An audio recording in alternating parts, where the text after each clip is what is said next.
the best, the greatest, the finest. And the superlatives just go on and on and on. And with good reason, every one of these names is an icon. They are the PBA's first 25. I am Lourdes de Vera. Join me as we count down the greatest names to ever walk the Philippine hardcourt here on Basketball Almanac.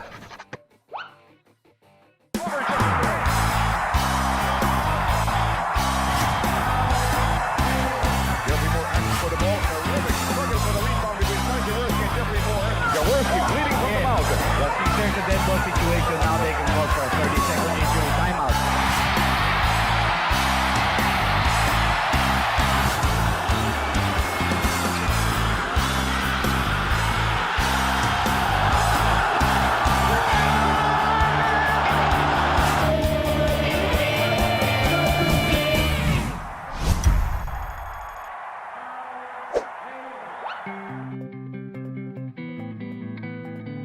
As the philosopher said, height is might. Well, especially in basketball. But not all the time. You see, sometimes giants tend to be slow and awkward. But these big men we're about to show you certainly knew how to dominate the paint.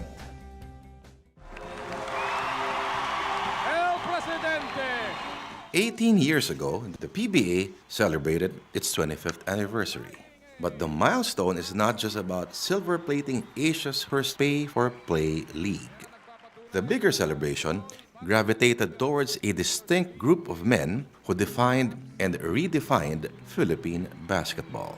Part of the celebration yun is to honor yung top players who made the league what it is. At that time, there was a need to parang just as a form of celebration lang ng 25th anniversary ng PBA, they decided to come up with their own list of 25 greatest players.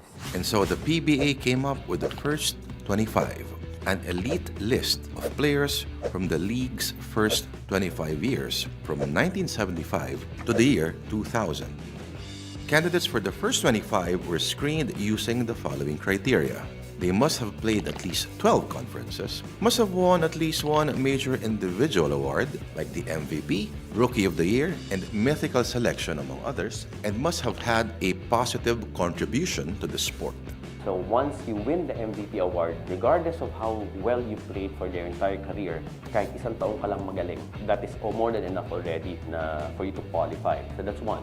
Number two, I think it's really more of yung accomplishments mo. Well, accomplishments could be a lot of factors. Statistics, impact of the game, longevity, how the fans have looked up at you, all these years, I think the first 25 is where you find the players who really become institutionalized na sa PBA. Na tipong talagang when you talk of them, when you talk of the PBA, you cannot go about looking at the history of the PBA without talking about these players.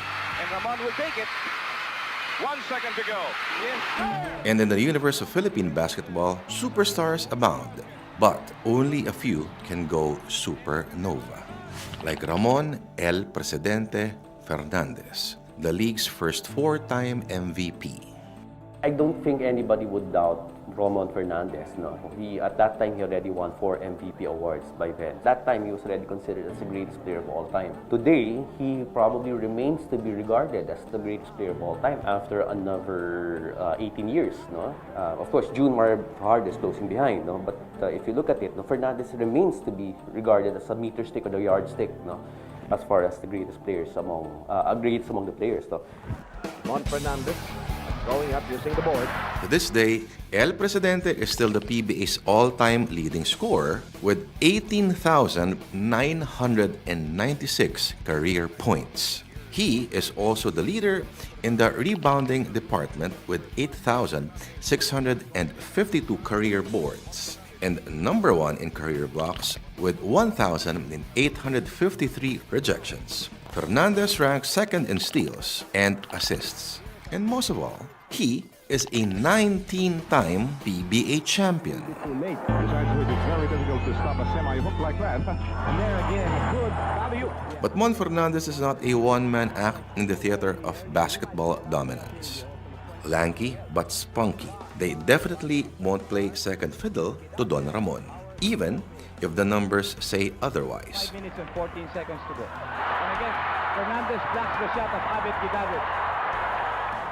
One of them is Fernandez's Crispa Toyota arch-rival, Abet Gedabin, a two-time MVP and winner with the legendary Redmanizers. 33 ticks to go. Abet Gidabin. He became the league's second all-time leading scorer with 15,775 points and number 2 in rebounds with 8,570 boards. Fast break in the works for the red shirts. Abet Gidabin coming in strongly from the left side. Gedabin and Fernandez, however, formed just two-thirds of the PBA centers of attraction from the late 70s to the mid-90s. One-third of the spotlight belonged to Philip Cesar. The 1980 MVP also became a perennial defensive answer to the offensive riddle that was Don Ramon. But Tim Israel picked up the garbage. Cesar banks it in. At one point, he even owned El Presidente after beating him in the league's first one-on-one challenge in 1979. The so-called Tapal King is also a four-time Defensive Player of the Year and second all-time leader in blocks.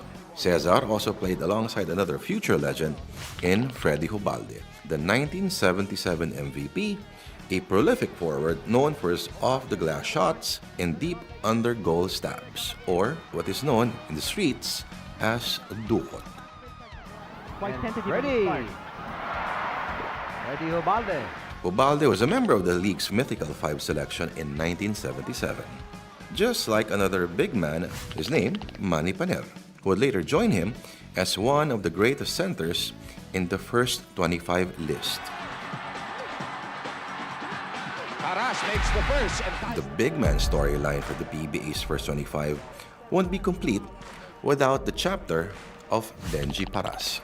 Just imagine a young 6'4" player outplaying Fernandez, Gedabin, and Cesar, who were still in their prime. And the best part, he beat them all to become the league's only Rookie of the Year and MVP in 1989. 10 years later, the Tower of Power would win another MVP plum on top of the All-Star MVP and Comeback Player Awards in 1999. Tony, tough angle to work with, won't go. That captain is there. In that same era, another league legend would emerge. His name, Alvin Patrimonio, who would later become the PBA's second four-time MVP. The turnaround by Alvin. The captain was one of the league's smartest forwards, outscoring bigger defenders in the post while punishing them from the perimeter with an effective outside shot. No wonder he wrapped up his 16-year career as the PBA's third all-time leading scorer with 15,091 points. Jerry working on the outside. And Alvin with an offensive rebound. But sometimes, basketball isn't just about points. Just ask Patrimonio's front court partner and bosom buddy, Jerry Codinera. The defense minister came close to securing MVP honors in 1993, but eventually lost to Patrimonio. Yet despite falling short of the top prize, Codinera cemented his stature nonetheless as a 9-time member of the PBA defensive team, to go with a Defensive Player of the Year plum in 1994. The first 25 is different from the PBA Hall of Fame, but some names appear on both lists like Robert Jaworski, Ramon Fernandez, Atoy Co, Philip Cesar, Bogs Adornado, and Francis Arnaiz were the first batch of Hall of Fame inductees in 2005. The PBA has since enshrined 40 Filipino basketball greats, 18 of which were part of the first 25.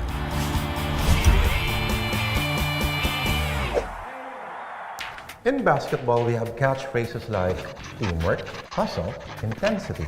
But in the end, it all boils down to actually making that shot. It's all about scoring. Meet the PBA's scoring legends. Those who have made the baskets and carried their teams to greatness. Into the front court, Florencio. In basketball, it's all about points, but points actually go better with moves. And in this department, there's one name that stands out. His name is Danny Florencio, a former national team standout in the 1970s. Was wowed fans with a plethora of moves.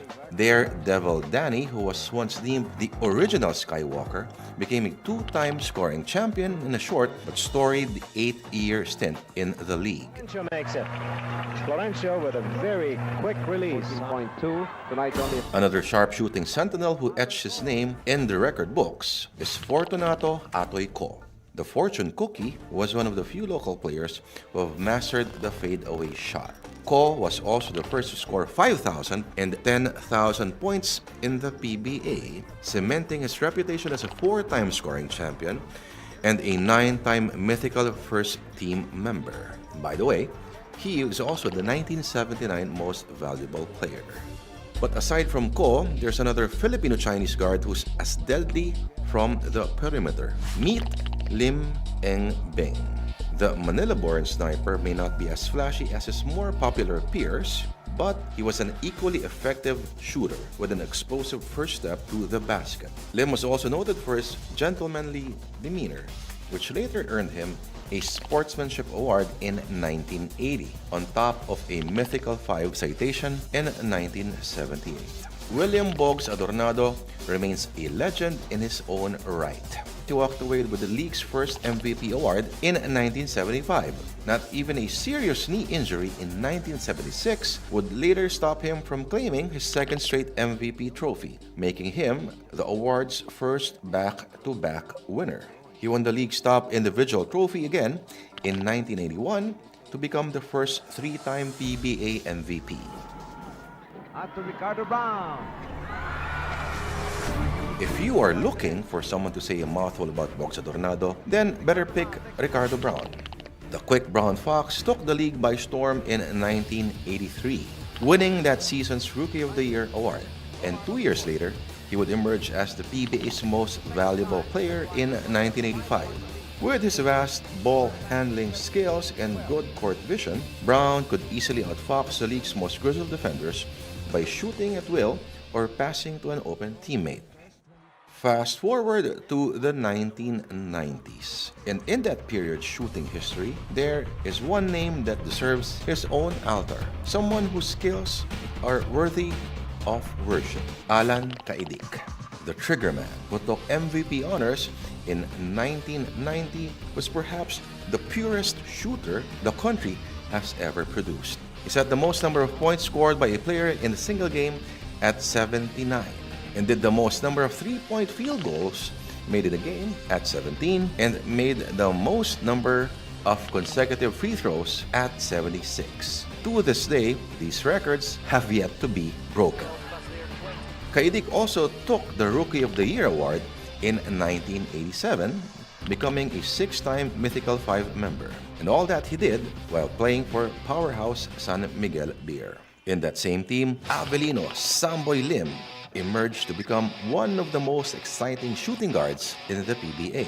Defying gravity, the Skywalker constantly humiliated many defenders with his exceptional leaping ability, his aerial forays, and inside incursions, often leading to highlight reel dunks and layups. To some, Samboy is a unique find, but for others, a close comparison to the great Skywalker wouldn't hurt. And in that breath, Jojo Lastimosa is often mentioned. Jolas could also leap through fences, drive to the hole, and pull up jumpers, even in traffic. The 1998 Rookie of the Year started as a Pure Foods heartthrob but became a vital cog to the championship juggernaut that was Alaska in the 90s. Overall, he won 10 PBA titles, 9 from the Milkmen, including a Grand Slam in 1996. In Alaska, Lastimosa teamed up with future PBA stars, including a young Kenneth Duremdes. At 24, Duremdes became the youngest inductee to the league's elite circle. Mind you, he had the jewels to show: an MVP mint in 1998, 2 Finals MVP plums, pair of Best Player of the Conference citations, and above all, 6 PBA titles. Before taking his talents to Alaska, Duremdes was once the underutilized backup of another PBA great, Vergel Meneses. The aerial voyager was a face of the Sunkist Pop Cola franchise in the mid-90s. But he was most recognized for his acrobatic moves to the hoop, earning him back-to-back PBA Slam Dunk titles in 1992 and 1993. Well, that's just the tip of the iceberg. Meneses would later snare the MVP trophy in 1995 on top of 4 All-Star MVP honors, 3 Best Player of the Conference awards, and of course, 3 PBA titles. Need we say more? The first 25 coffee table book, which was published in late 2000, featured not just the PBA's 25 greatest players since 1975. It also included anecdotes about the PBA's past commissioners, coaches, imports, and virtually the entire history of the league for its silver year. The book was edited by former Philippine Sports Writers Association President Jimmy Cantor and trivia master Bong Barameda.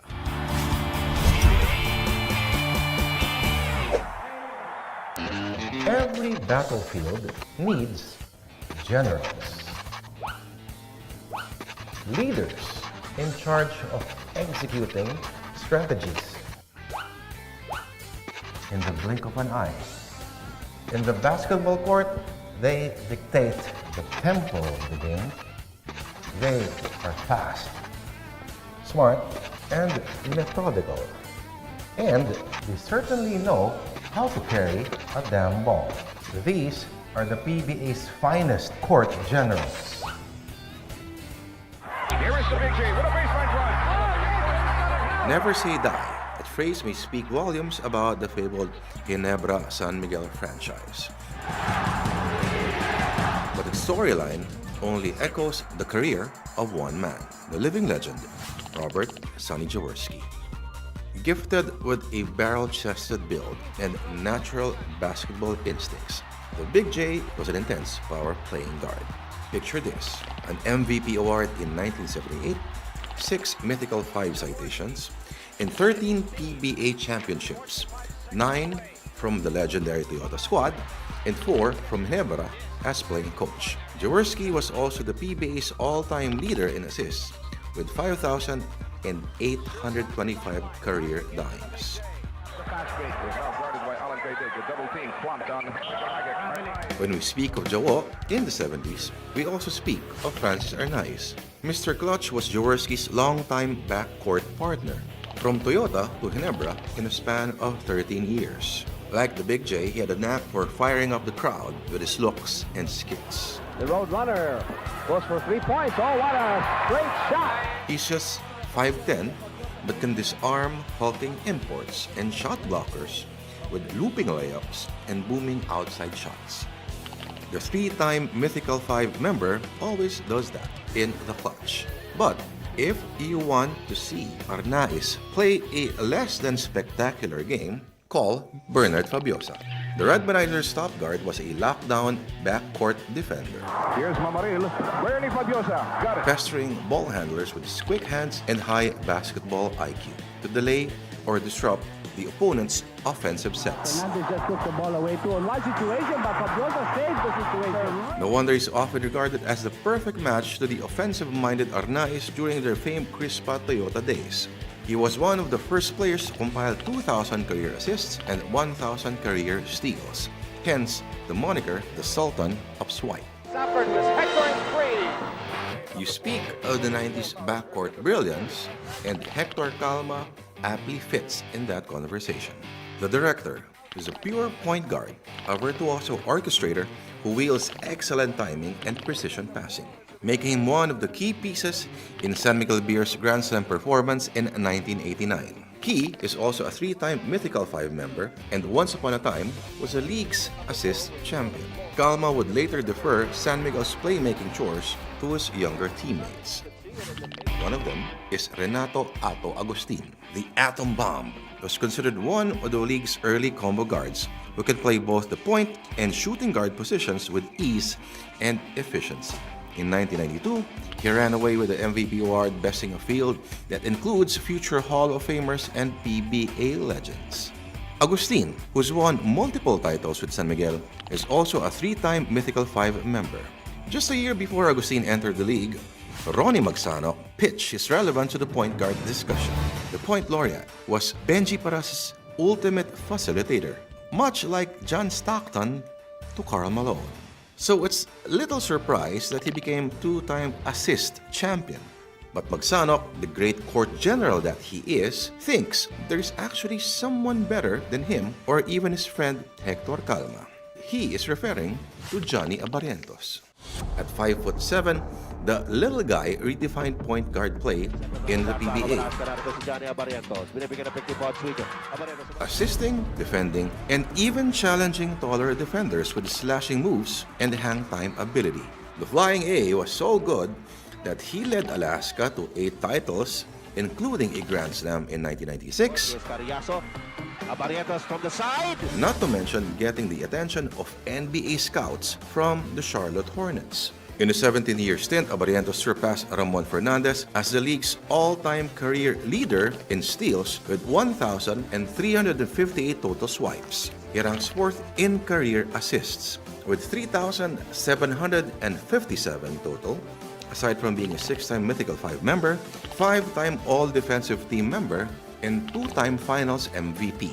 And in case you forget, the Flying A was the shortest player to ever win an MVP plum in the Philippine Basketball Association. They say that in basketball, you only need these 2 things to succeed: talent and determination.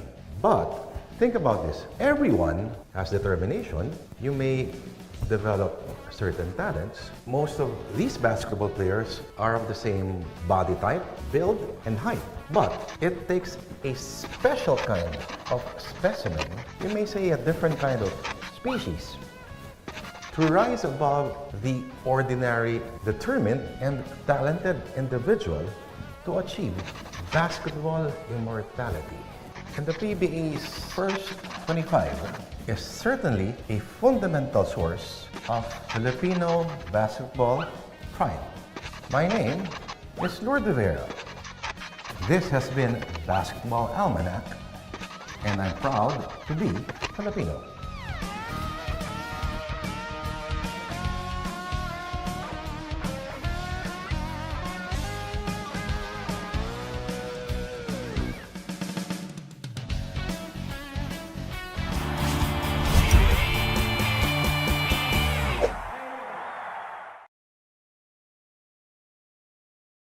You know what I love about Filipinas Live?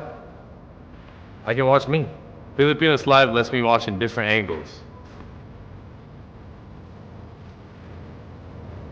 No. I'm referring to the multi-cam feature. It allows me to chat with the other viewers too, which means I can read your comments too.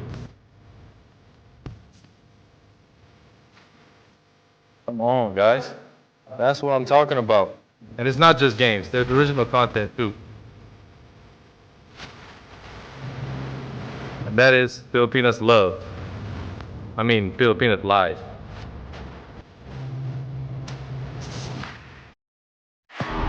Filipinas Live is the home of Philippine volleyball. Watch your favorite volleyball leagues such as Spikers Turf, Premier Volleyball League, and the UAAP, all in one app. You can watch all these games and more live and on your preferred device. Download Filipinas Live today from the App Store or Google Play Store and register for free. Get access and watch your favorite sporting events on Filipinas Live with these easy steps. Download via Google Play or App Store. Once downloaded, enter a valid email address. Verify the OTP sent to your email address. Note that the OTP is valid for 5 minutes and for one-time use only. If no OTP is received, you may click on the Resend OTP button. Once successful, create and enter your password. Accept the terms and conditions to complete your registration. You can now log on to Filipinas Live. Subscribe now for only 149 pesos monthly. How much do we love Pinoy sports? As a fan, we don't just watch the games. The season for me, and I just owe it all to the work I put in. We watch every part, every angle, every name. We talk about the plays. Talk about it for days. We witness the big events, the thrilling moments, and relive the best seconds. We cherish the fears, the tears, at syempre, the cheers. How much do we love Pinoy sports? With all our heart, all-out passion. All the time. All with Filipinas Live. Ang app natin para sa sports natin. You know what I love about Filipinas Live? I can watch me. Filipinas Live lets me watch in different angles. No. I'm referring to the multi-cam feature. It allows me to chat with the other viewers too, which means I can read your comments too. Come on, guys. That's what I'm talking about. And it's not just games, there's original content too. And that is Filipinas Love. Filipinas Live.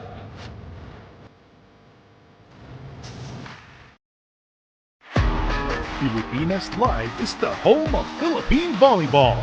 Watch your favorite volleyball leagues such as Spikers Turf, Premier Volleyball League, and the UAAP, all in one app. You can watch all these games and more live and on your preferred device. Download Filipinas Live today from the App Store or Google Play Store and register for free. Get access and watch your favorite sporting events on Filipinas Live with these easy steps. Download via Google Play or App Store. Once downloaded, enter a valid email address. Verify the OTP sent to your email address. Note that the OTP is valid for 5 minutes and for one-time use only.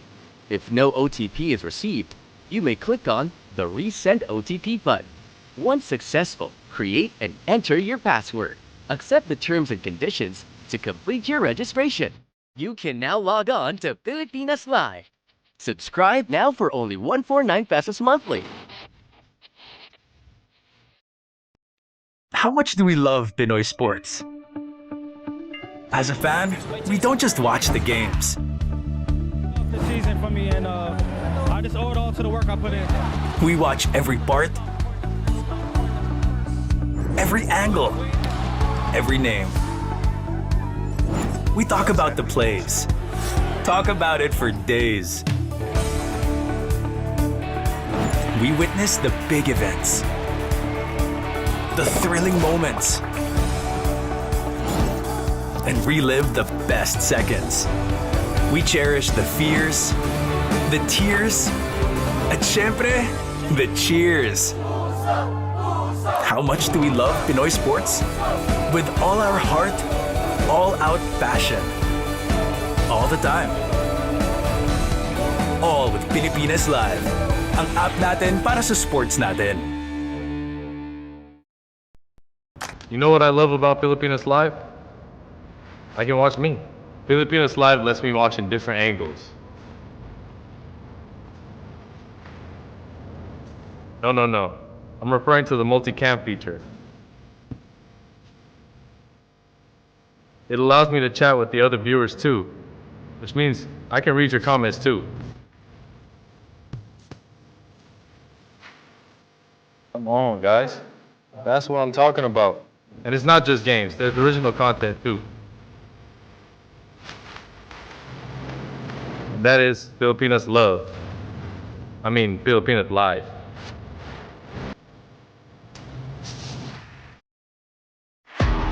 Filipinas Live is the home of Philippine volleyball. Watch your favorite volleyball leagues such as Spikers Turf, Premier Volleyball League, and the UAAP. All in one app. You can watch all these games and more live and on your preferred device. Download Filipinas Live today from the App Store or Google Play Store and register for free. Get access and watch your favorite sporting events on Filipinas Live with these easy steps. Download via Google Play or App Store. Once downloaded, and it's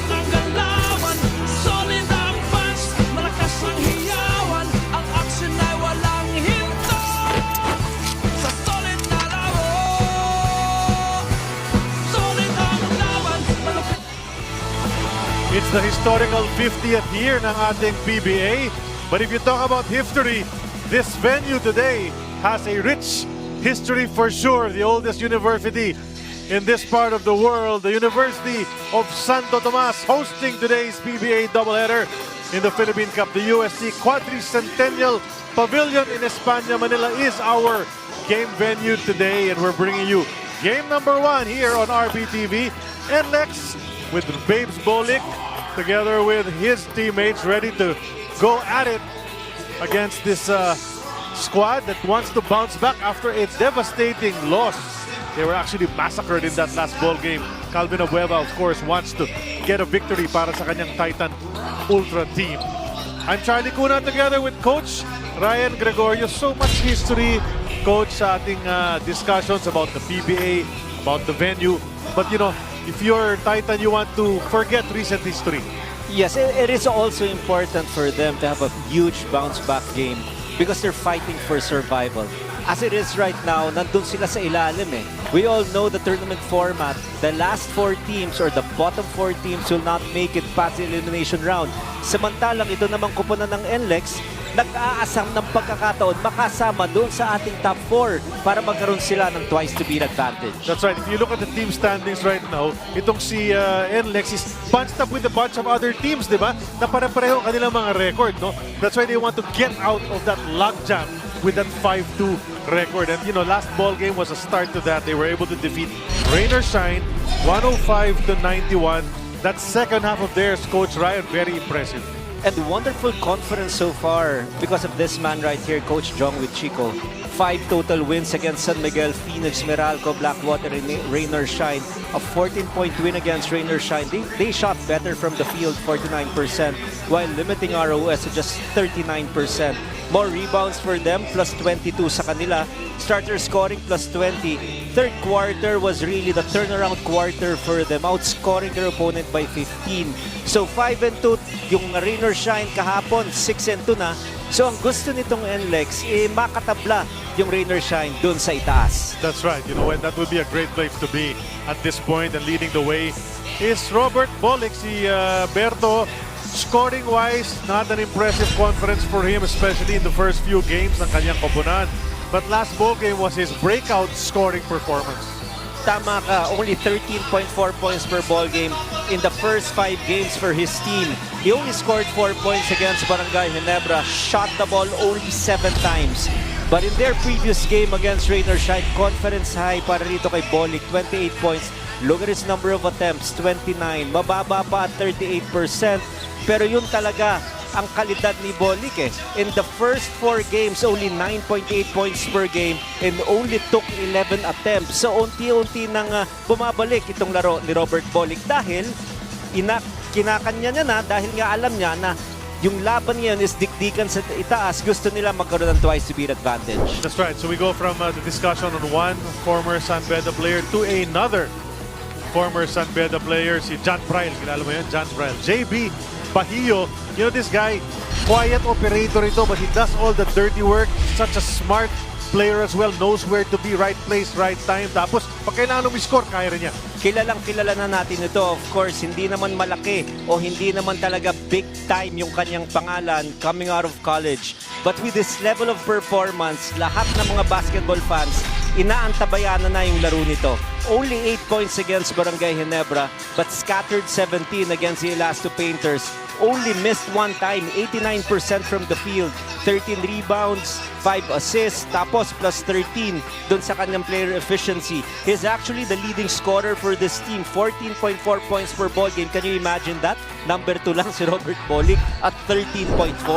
Kaya nga, so steady to si JB Bahio. Of course, Coach Jong expecting the same performance from him or even a better one sa larong ito. Pag-usapan naman natin ito, taga-FAU naman ito. Si X-Man, Cyrus Torres, he can shoot from the outside, you know, timely pa yung mga tira niya. He likes shooting under the gun, yung parang last second na sa shot clock, last second sa quarter, mga ganyan.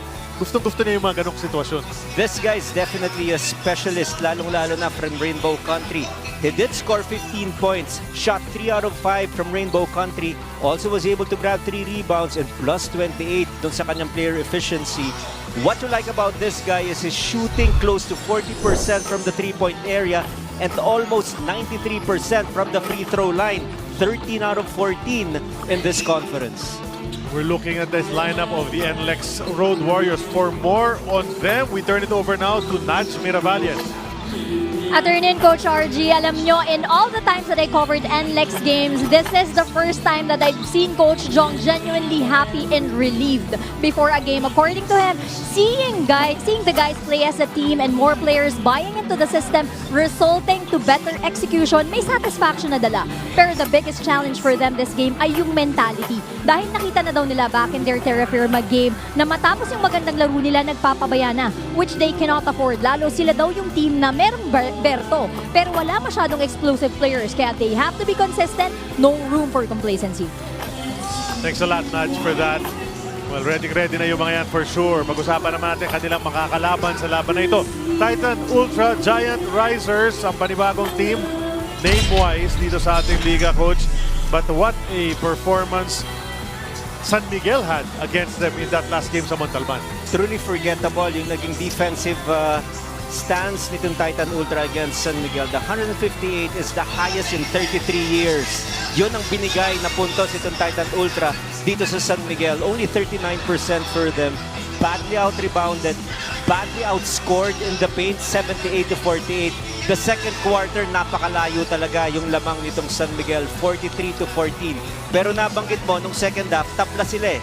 Pero yung first 2 quarters, 41 yung nilamang ng San Miguel at doon din natapos yung laro at 158-117. So forgettable performance, kaya sinasabi ko nga dapat, forget recent history, put that game behind you because the game right now is a team that it's a new team, 0-0, let us score. Calvin Abueva knows that very well at sigurado direkta yung atensyon ni Calvin Abueva to try to get that victory today. By far the best conference for Calvin Abueva, averaging over 21 points per ball game. He had a 41-point explosion against the Bolts, 31 against Converge, and 23 against Blackwater. But you know that this guy is capable of scoring. Look at his numbers, 39% from the field. Aminado naman siya. Marami talaga siyang pilit na tira dahil nagfa-foul bait siya. He improved tremendously from the free throw line, almost 80% from the free throw line. But look at his double-double performance. Not only in the points department, but also 10.2 rebounds per ball game. Pati sa assist, nakakaambag itong si Calvin Abueva. That's right, but he is not alone. Itong si Calvin Abueva kasi may katandem siya. Ito, si Joshua Munzon, kung mga numero lang, scoring-wise, they have 2 players averaging more than 20 a game. Calvin is 1, Munzon is the other, but he is by far not a one-dimensional player, Coach Ryan. We all know that he can play defense. He can definitely penetrate and score on high percentage shots. Now he has improved tremendously, especially from the outside. 20.9 points per ball game. That has to improve yung kanyang field goal shooting, only 39%. But rebounding is okay, assist is okay, defense is always a constant for this particular player. So 1-2 punch, always present to para sa Titan. Ang kinakailangan talaga nila yung consistent third scorer para umakyat naman yung chance nila matalo itong Road Warriors. Let's see who that will be sa araw na ito. Nats, anong may dadagdag mo dyan? Attorney Coach RG, hindi lang yung magandang simula yung habol ngayon ni Coach Johnny Del Cordel, but to sustain that good start. Because according to him, napansin niya sa ibang players nila na kapag nasyutan ng kalaban, lalong nawawala ng depensa dahil nawawala ng kumpiyansa. Which should not be the case. According according to the head coach, it's a given na nahihirapan daw sila without a legit big man. Pero paalala niya, playing collectively makes the game easier and communicating throughout makes the load feel lighter. Against his former teammate, Coach Jong, now his fellow head coach, this is a chance not only for his players to learn from NLEX, but also for him to learn from the champion coach. Well, thank you once again, Nats, for that. You know, yung nabanggit mo kanina, Coach Ryan, Rain or Shine is at the top, all alone at 6 wins and 2 losses. Kung claustrophobic ka, ayaw mo nandun sa second slot eh. Kasi ganong kasikip yung 5 and 2 na yan. We talked about it. NLEX is there. San Miguel, TNT, Converge, Magnolia. Lahat ng teams na yun, 5 and 2 ang record so far. That's correct. So yun ang inaasam-asam talaga ng NLEX. But for Coach Jana Del Cardel, it is really survival. They badly need a victory in tonight's ball game to have a chance to make it to the top 8. Only 2 and 5. But alam naman natin, at least may one game doon na dapat naipanalo nila, and that was their game against Rain or Shine. They eventually lost by 1 point, but they had 2 victories. One was against Meralco and one against Blackwater. 5 losses against Converge, Magnolia, TNT, ROS as mentioned, and also San Miguel. Ang masama lang is, pag natatalo, masama against Converge, they lost by 37, against TNT 38, and against San Miguel, we talked about it earlier, 41 big points. Natabunan sila ng husto. Tama yun, in their 5 losses, they're averaging 25 points a game behind the opponent. So they have to fix that. Be more consistent. I was talking to one of their players earlier, Von Pesumal, and he really admitted that they need to be more consistent and they need to be playing at a certain level for the full 48. Tama, and they also really had a hard time contending against the taller San Miguel Bierman na merong Junmar Fajardo, tapos meron ding Mautaw Tua. Itong kalaban nilang NLEX, halos pareho sila ng height eh. Ang masama lang, itong si Flores, yung inaasahan nilang big man, will not be seeing action for the second straight time in this conference. He also missed their game against San Miguel. That's right, Kate Flores, a big help up front sana yun, pero he's out in this game, and maybe we'll get some more reports on injuries later on from Nats. In the meantime, we will now go over to our venue announcer, si Rob Evangelista. He'll call out the starting 5s here at the QPAV in España. Both teams. First from your NLEX Road Warriors. Starting it forward from Malolos, Bulacan, number 9, Dominic Fajardo. Also at forward is the MVP in the PBA's 49th season draft combined. From Macabebe, Pampanga, number 16, Jonel Policarpio. At center is the third round, 25th overall pick in the PBA's 48th season draft. From Lapu-Lapu City, Cebu, number 18, JB Bahio. At guard is the Road Warriors' third round, 30th overall pick in the PBA 49th season. From Santo Tomas, Pampanga, number 77, Cyrus Torres. And also at guard is a member of the mythical first team for the first time in his career last season. From Ormoc City, number 8, Robert Balik. Head coach of the Road Warriors is John Ichico. And now, let's meet the starters for your Titan Ultra Giant Racers. At guard from Valencia, Bukidnon, number 11, Aljun Melesio. Also at guard is the Sultan of Swipe, the last 2 seasons from Pampanga, number 24, Joshua Monzon. At center from Davao de Oro, number 18, Cheo Ambohos. At forward from Lucena, Quezon Province, number 19, Von Pasumal. And also at forward is the 2-time best player of the conference from Balibago, Pampanga, number 8, the Beast, Calvin Abueva. Head coach of Titan Ultra is John Cartel.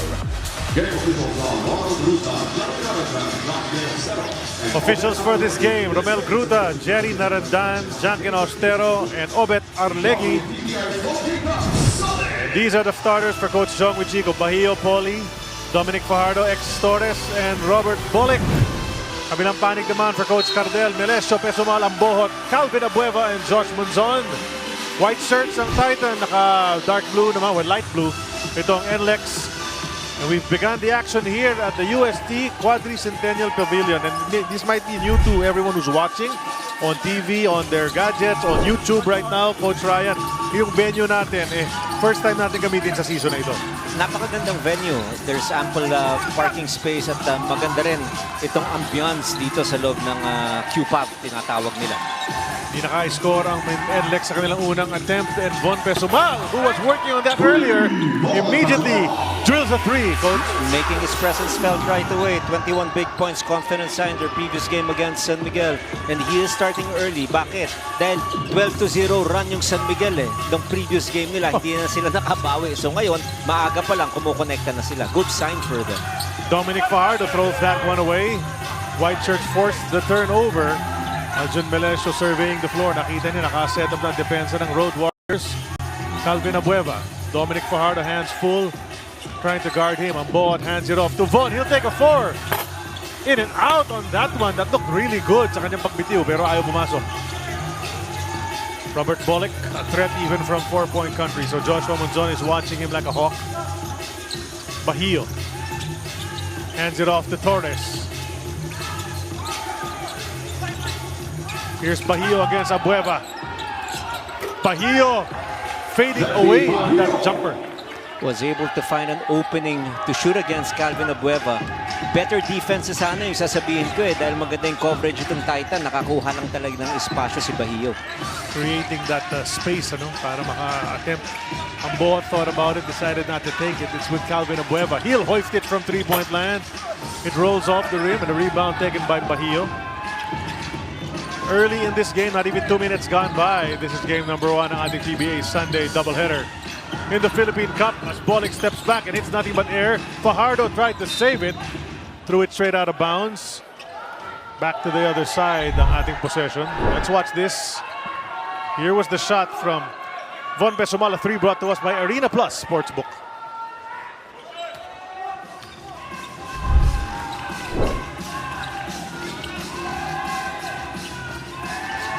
Monzon almost lost his footing. Tried to drop it into Ambohot. They keep it in their possession with 6 to shoot. Abueva recognizing, spins in the lane. Hook shot is off target. Nagmukhang alley-oop na lang yung nangyari doon as Joshua Monzon followed that miss. Good recognition by Joshua Monzon. Inabot niya talaga yung mintis na yon ni Calvin Abueva. First 2 points in the ball game for Monzon. Side of Torres bumitaw from 3. No go. Nice inside track on the rebound play from Abueva. Pushes it ahead to Monzon. Monzon will stop and pop. That's off target. Rebound. Pinabayaan na. Tumalbog palabas ni Side of Torres. You have a feeling tinetesting lang muna ni Monzon yung kanyang range from the outside. But look at his anticipation of Joshua Monzon, knowing exactly where the ball was gonna go. He was there to go for his putback. 5-2 lamang itong Titan. May level of athleticism rin to si Joshua Monzon. Kaya niya sa mga ganong klase play. Bahio now from the left side. Decides to pass it over to Bollick. Bollick will step back, take a 3 from the corner. That's good. Oh, such a difficult basket by Bollick, who was able to elude the defense ni Monzon. Nung nag-switch si Abueva, mabigat din na defender. Pero yung step-back jumper was enough separation for him to launch his shot from Rainbow Country. Kaya tabla na tayo at 5 apiece. Each team has 1 3-pointer. Ambohot, outside shot, too strong. Rebound taken by Torres. Here come the Road Warriors heading the other way. Bahio. 17-foot jumper. Bounces in. Dalawang friendly bounce na itong si Bahio. His first one was also the same. It was not a swish. Pero ganun pa man, it counts for 2 points just the same. 4 total points already for the leading scorer of the Road Warriors. Melesio from outside. He can usually hit that one, but not that time. Back and forth ang ating labanan. The blue shirts now on the attack. Bollick feeling it, but not making that shot. Rebound taken by Von Pesumal. Balik naman, patungo sa kabila. Ito na si Joshua Monzon. Jonel Policarpio is marking him. Then the pass to Abueva. Lost his footing, threw that one away. Policarpio, lefty layup is good on the break. One of the more athletic big men here in the league. One of the best fast break finishers. We're talking about Policarpio. Nawala ng balance doon si Abueva. Look at his forward pass by NLEX. Finishing using his left is Jonel.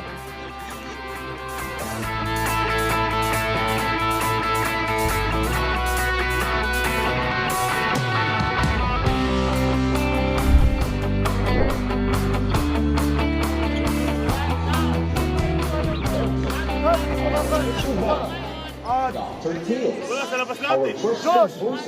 Josh, start here. Look, pass on Josh. No. Josh, screen. Kyle, pass to Calvin. Downstream tayo. Dali niyo pa. Wag niyo i-pick up yung bola agad. Alright? Wag. Alright? Tapos basa na lang. Kasi pag pinick up niyo yung bola, bumabalik lang eh. Sayang. So medyo i-drag niyo ng konti. Nagbabalik mo ang PBA para sa laban ng NLEX at Titan. Ang score po natin ay 9-5 in favor of NLEX. Hindi kami SMB, hindi kami malakas na team, wala kaming karapatan magpabaya.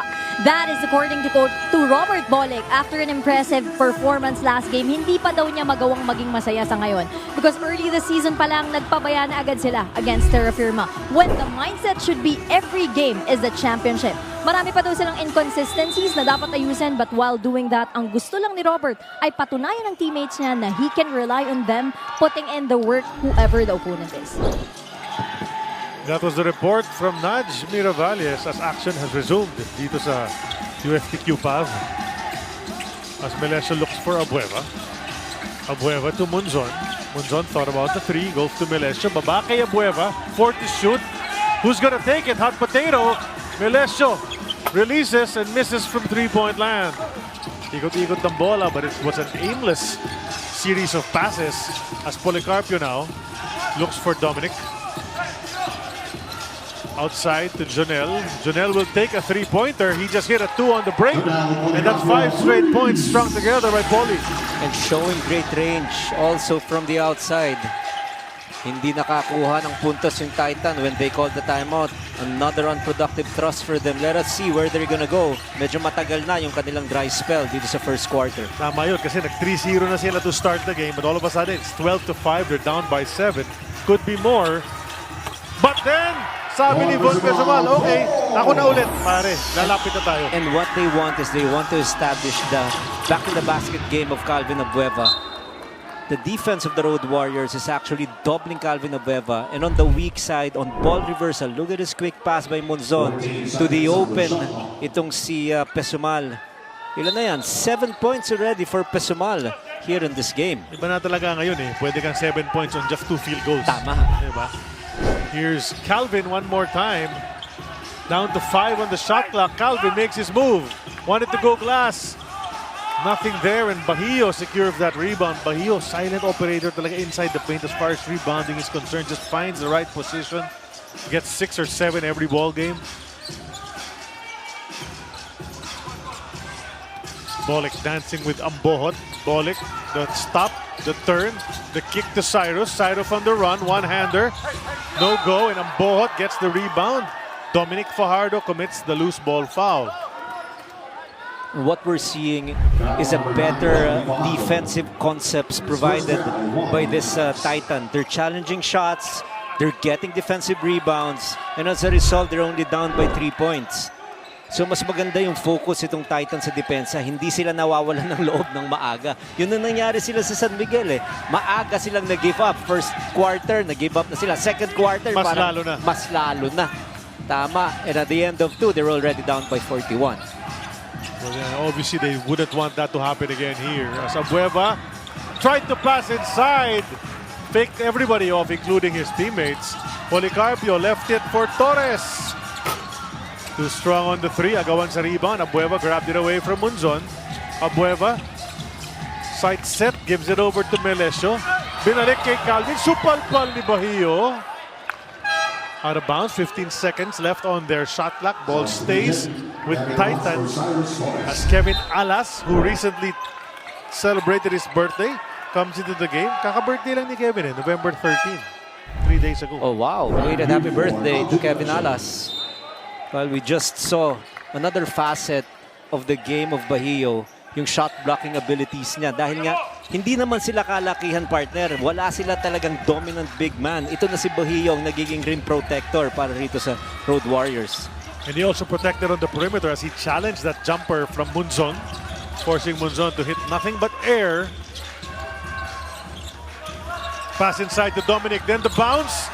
Di na itira agad pero naka-recover pa rin. And JB Bahio has 3 field goals already here in the first. Very nice to see the teamwork again at play here for the Road Warriors. Hockey assist pass by Fajardo. Another miss from Titan, one and done. Good rebounding para sa NLEX. The handoff to the trailer. Alas, swatted away by Calvin. Pesomal fouled near midcourt. Pesomal asking for a flagrant, but more probably might have been a transition take. Pero mukhang hindi naman nila i-review yan kasi there were lots of players already ahead of them. But look at the effort of Calvin Abueva, foiling that attempt of Kevin Alas. So you see a determined team of Titan Ultra just making sure that the Road Warriors will practically bleed for points. Pinapahirapan lang, kumbaga. Coach, pinasok na yung sometimes the spark para sa Titan, si Fran Yu. Di ba si Fran Yu has shown us in the past, even when he was with Northport last season, he can come into a game and be the game changer. Tama. Biglang titira ng tres, bibigay ng mga magagandang assist passes. Pumasok na rin si Aris Junicio para rito sa Titan Ultra. Another air ball. Look at the blue shirts of NLEX running once again. At si Bahio ang umatake. Inaantay ni Bolic yung pasa at the left corner, ready to take a three, but Bahio decided to go all the way in, but drew a foul. So 2 free throws naman ang ibibigay kay JB. So the objective of the Road Warriors is try to make as many stops as possible and run this team to the ground. Ang masama lang kasi yung shot selection din itong Titan Ultra. Maraming mga tirang hindi tumatama sa ring, kaya bumibilis ngayon yung tempo ng laro, which is to the liking of the Road Warriors. Yeah, they would run all day if they could, itong Road Warriors na yan. Kaya bagay na bagay yung kanilang moniker. But checking into the games, JV Mocon. Must feel like home, no, really, para kay Bolic, kay Mocon, kay Bahio na mula college hanggang ngayon sila pa rin magkakasama. Tama, mga bidista yan. Diba? Diba? Champion players yan. Correct. And speaking of mga bidista, yung former coach itong NLEX, si Coach Frankie Lim, sigurado inaantabayanan itong laro na ito dahil yung anak niya, si Melo, is one of the assistant coaches of right. Coach John. Tama yun. Ito yung sinasabi natin. Prime you, diba? Papasok, bilang pagbabato ng tres, yung parang wala sa timing, pero sige, basta pumasok, ayos na. Tama, nakakainis dahil hindi mo naman talaga, kumbaga hindi ka piprepara sa kanya, tapos bigla kang titirahan ng ganun. The ball went through Alas's hands, but goes to Bahio. Then the pass all the way to the other side. Bolic, a second three here in the first. Now what Titan needs to do at this point is sustain their defense. They're making it hard for the Road Warriors to score in the interior. But the problem is, yung pag nakakuha ng bola sa loose ball si Bolic, hindi nila makontain si Berto from the outside. Pesomal in the paint. Scoops it up, almost got the layup, but it rolled off. Mocon passing ahead to Bolic. Bolic under the defense, draws the foul. I believe it's going to be Jeo Ambohot. That's right. Panoorin natin ito, yung tres going away from the defense. Di na nahabol ni Dionisio. Hatid yan sa atin ang Arena Plus Sportsbook. 7 out of 14 from the field for the Road Warriors. A total of 19 points for them. For the Titan Ultra Giant Risers, only 4 out of 16. Which is a very low percentage from the field, only 25%. So they have to take better shots. They also have to take better care of the leather dahil nga tumatakbo itong NLEX pag nakakuha ng pagkakataon. At napasok na ni Bolic ang kanyang unang free throw. Second one coming up. Some changes in the lineups. Richie Roger is in, as well as Brandon Ramirez sa panig ng NLEX. For Titan, Dami Kuntapay and Jeric Balanza have now entered the game. So we do expect this, especially at a pace that they're going. NLEX in particular, that Coach Jong will be pacing his players. Labas-pasok yan dahil kailangan i-sustain yung kanilang takbuhan. Abueva, he ditched the headband already, si Calvin Abueva. Hindi gumagana eh. Sabi niya, pass na muna to. Tsaka yung aggressive move talaga ni Calvin Abueva, mabibiyaan na naman siya ng 2 free throws after this timeout.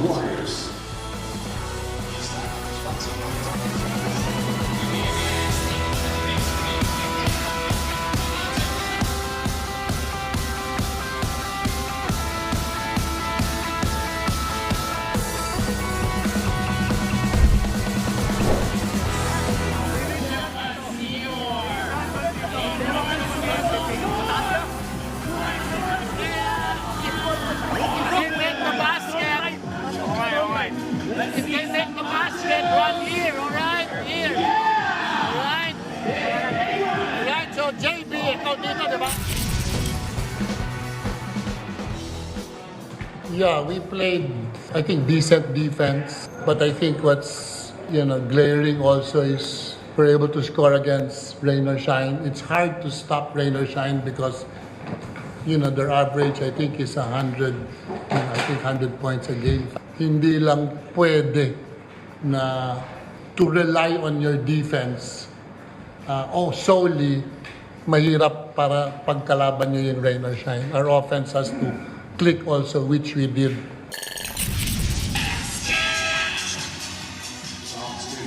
Coach Jong always talking about defense, but this time he also mentioned offense. And when your offense has to click, especially against a team like Rain or Shine, as it did sa huling laban. And so far, it's clicking as well here in the first quarter, Coach. 21 against 12 ang kanilang labang. And truly a remarkable comeback or bounce back game for NLEX. And the reason is they only scored 74 points when they played Barangay Ginebra. They eventually lost by 30 big points. In the following game, they were up against Rain or Shine, a team that is good for 104 points per ball game, but they were able to limit the Elasto Painters to just 91. Kaya kitang-kita mo yung happiness ni Coach Jong with Chico. Hindi lamang sila nakascore ng 105, which is 31 points more than what they scored against Barangay Ginebra. Tapos nalimitahan pa yung high-scoring team like the Elasto Painters. Very happy with that performance, of course, as Brandon Ramirez misses the three-point attempt. Kuntapay looking for Fran Yu, able to give it at the baseline, but right over the head of Fran Yu. And that's a turnover for Titan, something they cannot afford to do often because NLEX will take advantage. Still just a 7-point lead, however, 2:25 remaining. Nieto, that's Matt Nieto. Here's Ramirez again. Goes over to Richie. He'll take the shot from 3, off target. Nieto, the offensive rebound and the putback. I like players like that. Yung walang tinatawag na play para sa'yo, pero dahil sa hard work mo, mabibiyayaan ka ng 2 puntos. Offensive rebound and a putback for Matt Nieto. Hinanap niya kasi yung rebound sa play na yon. Abueva getting some contact once again. And you expect to see Calvin Abueva go to the free throw line maybe 10 times minimum every ball game, Coach Rai, because of the way that he attacks the paint, draws the mga fouls ang katulad na nangyari dyan. But you did mention it a couple of games ago. He has to make those free throws consistently. He's so much better in terms of accuracy from the free throw line in this conference, but so far he is struggling. Prior to this game, he's a 77% shooter from the line. So for some reason, naninibago pa siguro dito sa QPAV. 2 mintis itong si Calvin Abueva. No change in the score for Titan. They've been stuck at 14. 23 na ang NLEX. Just a minute and 45 to go in the first. Kevin. Mocon from 3. Too strong. Rebound. Jeric Balanza. He can bring that ball. Crosses over his fellow Letranista. Then lost the ball. Matt Nieto to the trailer, Brandon. Brandon will go up and get stuffed upstairs. Jonicio with the D. Fran Yu kicks to Calvin. Calvin for 3. He gets that one to go. Can't hit a free throw, but can knock in a 3. Sometimes it's an anomaly. Yung 15-foot line na walang bantay, magmimintis ka. Pero ganong 3-point shot na pwedeng may mag-challenge sa'yo, maipapasok mo.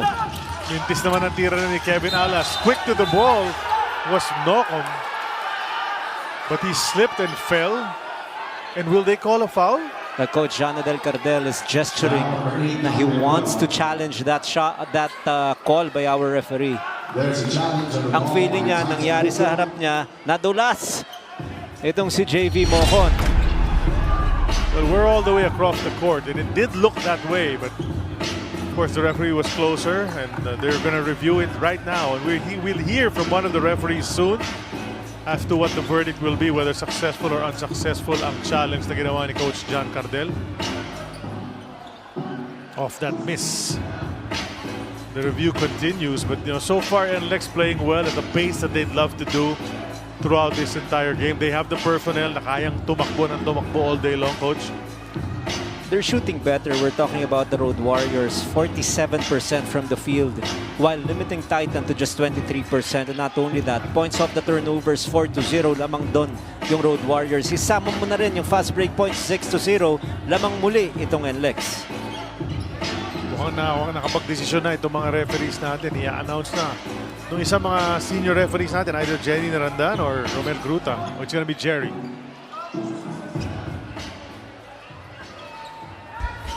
After a review, wala pong illegal contact si Abeba against Nocom.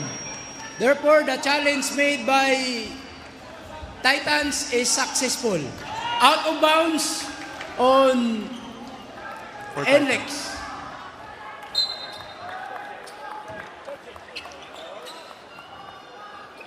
So ito nakita natin at after yun ding review na ginawa ng ating officials, it was ascertained na mag-isa lang bumagsak itong si JV Mocon. Kaya balik ang bola dito sa Titan Ultra.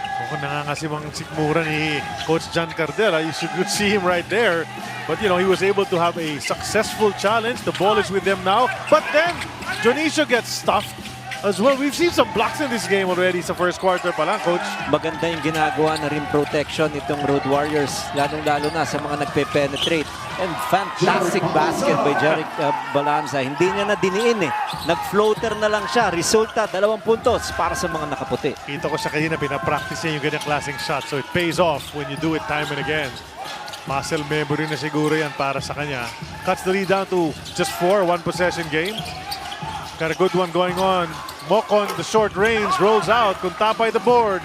And Fran Yu says, okay, guys. Eto tira natin. I wouldn't be surprised if he hoists up a 4 to try to tie it bago matapos yung first quarter. No, he hands it off to Balanza. A second to go. Inicha. Oh, Balanza almost got that 4. It would have been tied, but that one bounced out. Pero 23 to 19. Pretty close after one.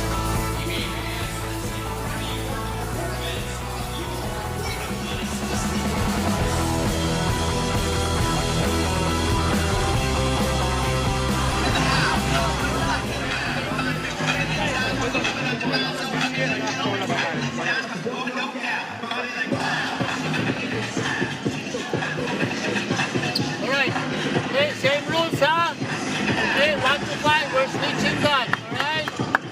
If Brandon gets the ball on the ISO, we go ball and rotate. If whoever gets the ball... Growling legends nga ba na naglaro para sa UFT? Glowing goldies pa nung panahon ni Box Adornado, 3-time PBA MVP. Pido Horencio was a gunner for UST in the 80s. Those battles with Alan Kaidik. Tapos that big man factory in the 90s, Coach, naalala mo yun? Sina Dennis Espino. Of course, kasama dyan si Canton Hots also. And what about Val David? Also had an incredible PBA career while playing for Barangay Ginebra. Cyrus Baguio was skying in the 2000s. Sila ni Nino Gelic. Remember that tandem they had here with UST as part of the Growling Tigers. Of course, Danny Florenzo, Larry Mumar, sila Ed Camus, yan ang mga stars ng UFT. Shot Tankinsen also played point guard para sa UST. So very historic here. A lot of great basketball players have walked through these halls, Coach. Of course, at yung batch namin when I was playing for UP, nandyan sila Ray Evangelista, yung kanyang pinsan na si Patrick Fran, and I used to coach also Edmund Reyes. Yon ang mga mabibigat na mga manlalaro ng USC. Hindi sila natalo for one season. That's right. Hirap na hirap doon yung koponan ni Dominic Uy. Layup. Miss from Kevin Alas. And speaking of Dominic Uy and all that, and all those matchups, you know, Edmund Reyes, you mentioned him. Taong bato yun. Of course. Diba? And wag din natin kalimutan si Boss Al Francis Chua. Naglaro diba? rin dyan Dito sa rin UST. naglaro sa UST. He was a tough guard for UST back in the late 80s, mid to late 80s. And so many other big guys, you know, Richard Gee, you know, name all these guys, Marvin Ortiguera. Madami. Sobra, grabe yung UST, we can rattle them off. Oh, yes. Estong Ballesteros, etc. Tama, ibang klase rin talaga itong USC program. At ngayon, bumabalik na naman sila. Yes, sir. Yan ang picture na yan. Tignan natin kung may kilala pa tayo. Of course, Val Dami. David, Udoy Belmonte, Shoti Tankinsen is there, Lester Del Rosario. Ayan na yung mga... The and of big course, boys. Coach Arik Del Rosario is also Tama. there. The late Coach Arik Del Rosario, may he rest in peace. And he was a big part, even here in the PBA, as an assistant for the Alaska Aces. Back to this game, it's down to 3. Yung lamang ng NLEX just began the second period. JV Mocon is crowded. He lost it. Nakuha ni Aris Dionisian with those long arms of his. A chance to tie maybe for Titan. If they can make a 3 or just be down by 1 after nice reverse from Joshua Monzon comes. And a lot of positives once again. Fran Yu issuing a great backdoor pass to Josh Monzon. Oh, and look at that. Gagayahin eh. Yes. Yung backdoor play na yon. And coaches would always say, do not fake the backdoor. Yun ang nangyari ron. Ito, completed play, backdoor cut by Joshua Monzon. 2 points para sa kanilang koponan. Gustong gayahin ni Brandon Ramirez and itong si Alas, pero matras turnover. Matras eh. Nagdalawang isip eh. Pumeke, Nagbago. nakakat eh. Hindi Tapos, pwede yun. 3 pa lang gusto. Lalabas pala sa 3-point line. So that gives Titan a chance to take the lead. Remember, they led 3-0 and then after that, naiwanan sila rito sa first quarter. But then, they had a chance. They threw it away. Matt Nieto retreats. Good prudence on the part of Matt Nieto. Kasi maraming kalaban na nakaputi. Torres goes to Poli. Policarpio directing traffic like a point guard and then attacking. Missing with the left hand, however. Reach in from Matt Nieto and matatawagan ng loose ball foul si Matt Nieto. Bumababa itong porsyento ng NLEX. Sumasama yung kanilang shooting from a high of 47% that I mentioned in the first quarter. They're only down to 36% right now from the field. Kaya yun din ang rason kung bakit nakabalik itong Titan Ultra. They're playing so much better both on offense and on defense. And thanks to this guy, yung kanilang point guard na si Fran Yu. Yeah, Fran Yu has made a 3-pointer, given a couple of passes already. Nakukuha na ba ng Titan ang lamang? Pass to Contapay, taken away again. They're just throwing that ball straight into the hands of the blue shirts. Policarpio, cross court to Cyrus, swing to the corner, balik kay Roger on the other side. That ball's going all over the place, but it have to head to the rim soon. As Policarpio takes the jumper, no go. Rebound, Balanza. Ano mo, the challenge talaga rito sa NLEX is what are they gonna do doon sa mga pagkakataong wala si Robert Bolick. And they're just all over the place in the last 4 minutes. Wala talaga silang mapuntahan. Kaya yun na, nagdesisyon na si Coach Jong. Pag mag-dead ball, babalik na si Robert Bolick. Tama yun. As Fran Yu throws up another 3. No go, and then it hits the back of the board and straight out of bounds. So, 3 straight plays na walang resulta offensively for Titan Ultra. They cannot grab the lead back yet. And he sits down, Fran Yu. Pasok ito si Aljon Melesio and we will turn it over to Nudge. Attorney Coach RG, pansin nyo nga kanina, the Titan Ultra are trying to give Joshua Monzon more touches because according to Coach Jondel, maraming opportunity sana kung nabibigyan ng maayos si Josh. His instruction to Josh, once you get the ball, do not hesitate. Attack the basket right away. The team was also reminded to maintain their pressure defense. Gentlemen. Thank you. Nudge, just Bahio now, drive to create in the lane. And look at JB Bahia, 8 puntos na, Coach Rai. And that is the difference pag nandyan si Robert Bolick sa loob at wala si Robert Bolick. Dahil nga, yung depensa na-attract ni Bolick kaya mas madali sa mga malaking manlalaro na makashoot inside the paint. And fantastic footwork display there by Bahio. Yung kumpiyansa ni Bahio is really great. Taas, ano? Another turnover. That's right, tapped away from Ato Ular. Bahio in the paint. Wasn't able to finish, would have put him into the double digits. 8.5 remaining in the first half. Joshua Monzon attacks the baseline. Layup does not drop. And that is what Nudge was talking about. Paghawak ni Monzon, ang sinabi ni Coach Johnny Del Carden, don't even think twice. If you have that open lane, attack the basket, go downhill, go for a high percentage shot. Kundi kaya, ipakasakaling ma-foul ka. That is exactly what happened in that play. Guilty of the foul was Big Boy Kapulong. Picked up a couple of games ago. He's already created, you know, an impact sa kanilang lineup. There's so much beef, so much size with Brandon Ramirez together. You know, they will really clog up that lane. Kitang-kita mo unti-unting naghahanap ng mga pyesa si Coach Jong with Chico. Tama ka. late na, hindi kasama sa original lineup itong si Kapulong. But this guy has good back to the basket attack. So, kaya siya nagkaroon ng chance rin dito sa roster ni Coach Jong. Another player na hindi pa lang natin nakikita ngayon is Sidney Olmuere, who was picked up from the free agency. Couple of days ago lamang, no? Kasi just to boost the front court. Let's see if he'll get some action here as Munzon is struggling. Left touch, Robert Bullock. It'll stay with the white shirts. Nice challenge though, and they distract the offense of Titan just a little bit. 8:05 remaining in the first half. 15 seconds on the shot clock for the Risers.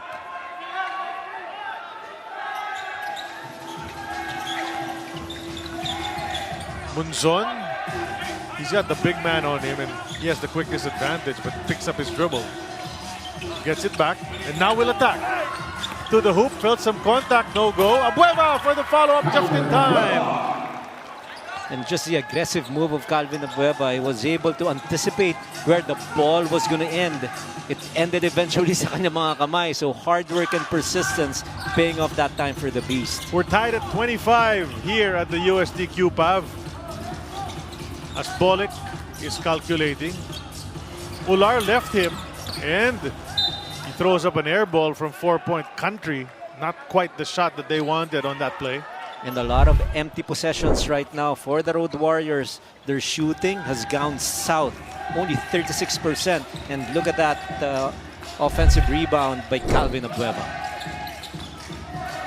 Bon Pesumal, who had 7 early points, thought about it.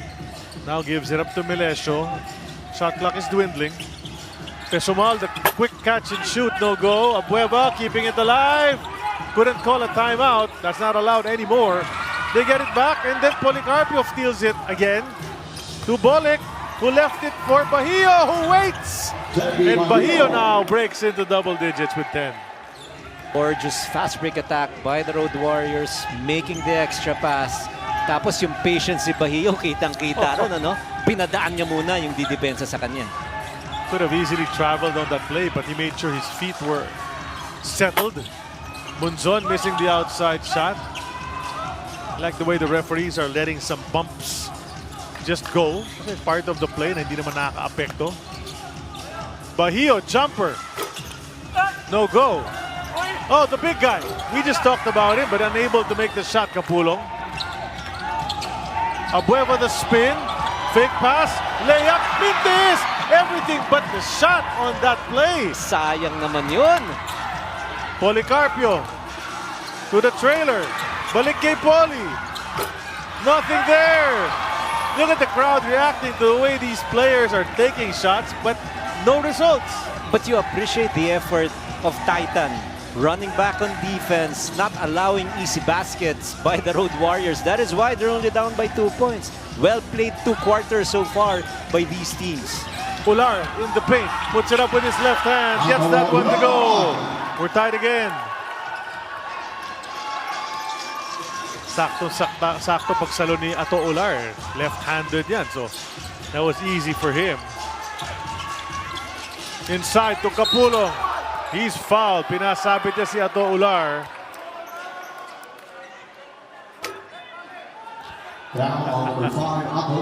First personal against Ato Ular. And we talked about that ability of Titan Ultra to just keep on going. Even if they're not shooting well, they'll find ways to score.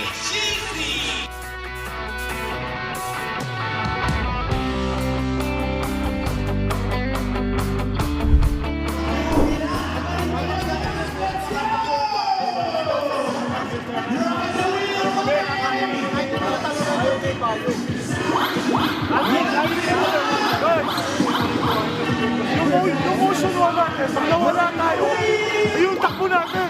Tapos gamitin natin si Bobolik tsaka si Bahio sa ball screen kasi wala ka din. Kung sino yung tao ni Bahio? We're making stops. We are making stops. But we can't make our stops score. Right? Well, napag-usapan natin si JB Bahio at the top of our coverage. We were all praises for him. And now, he's basically just reinforcing what we already said. 12 points and 5 rebounds already. And there are still 5 minutes and 19 remaining in the first half, Coach. And just a quiet operator for the starting center, sometimes power forward of Coach Jong with Chico. He always flies under the radar. Nothing fancy, not too high, not too low. Very moderate yung kanyang temperament. But you will just be surprised. Ang dami na palang na-score nito. Again, ibabalik ko lang yung punto ko kanina. More than 14 points per ball game. 14.4 to be exact. The leading scorer for NLEX. Sino mag-aakala niyan kung meron Robert Bolick sa iyong kupunan? Lawrence Capulong knocks down the first of 2 free throws. The newest, well, not the newest, kasi Onubere nga, that got picked up a couple of days ago, but one of the newer frontliners para kay Coach Jong with Chico. It's nice to find these types of players, no? I mean, na-draft nga siya, hindi naman siya na-sign. Then you need, there's an opening, you try him out, and he's actually helping your team. So, bonus to bonus na yan. Hindi na-give up sa kanyang pangarap eh. And you can see this guy really takes a lot of space, especially inside the paint. Another missed shot here for Titan Ultra. Good offensive rebound. Kaya Tolar. Ganda ng offensive rebound. And then a 3-pointer. So, second chance points working para sa Titan doon. And they're up by a point. 30-29. Titan back in the lead.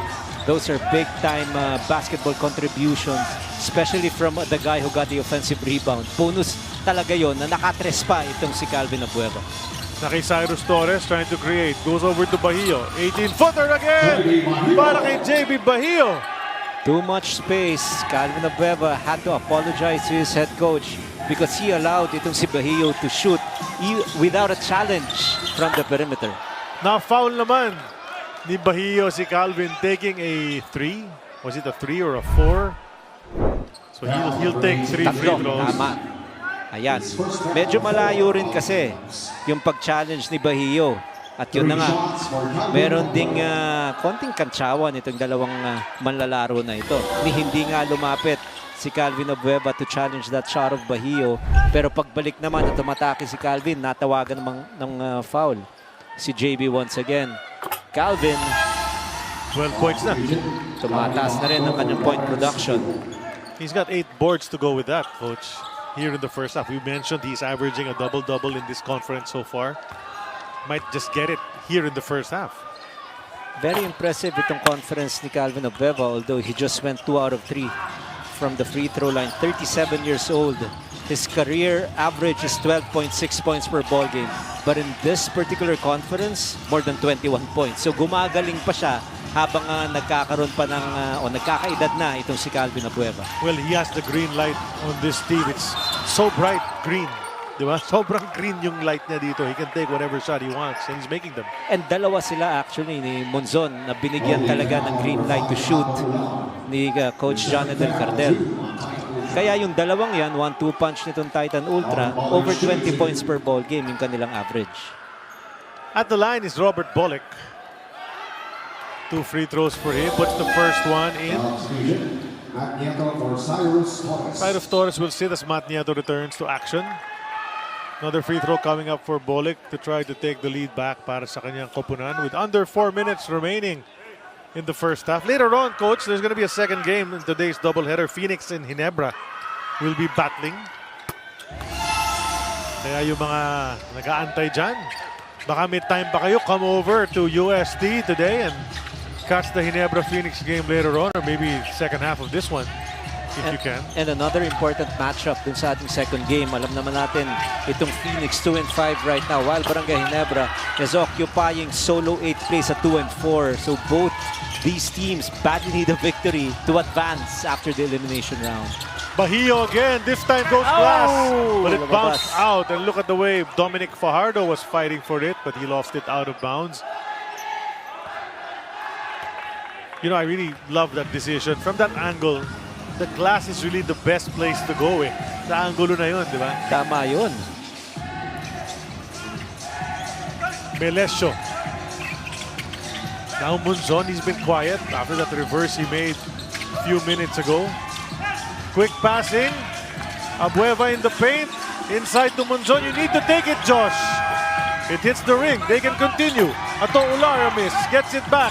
He'll try again. Ayaw pa rin! Abueva. And finally, Bolick gets it. Ganda ng effort pero no points. And then on the drive, Ato'olar is called for a foul against Dominic Fajardo. Ato'olar does not know what to do anymore. Yun yung tinatawag nating dumidilihensya. Ang isang manlalaro, Fajardo, was actually the one who initiated that contact, but he will be rewarded with 2 gift shots after this timeout.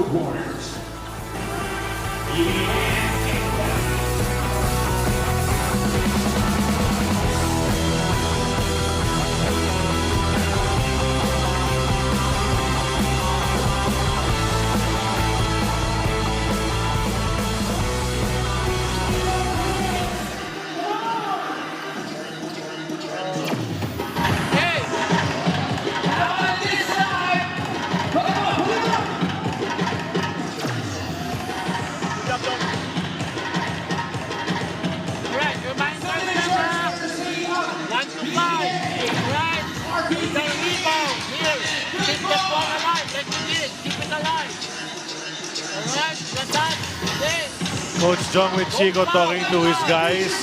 Maybe one of the things he's telling them is we need to stop Calvin Abueva because Calvin Abueva has been doing his thing already with 12 points and counting. You know, the beast is always a threat. Ito nga yung mga numero niya so far, 12 and 8.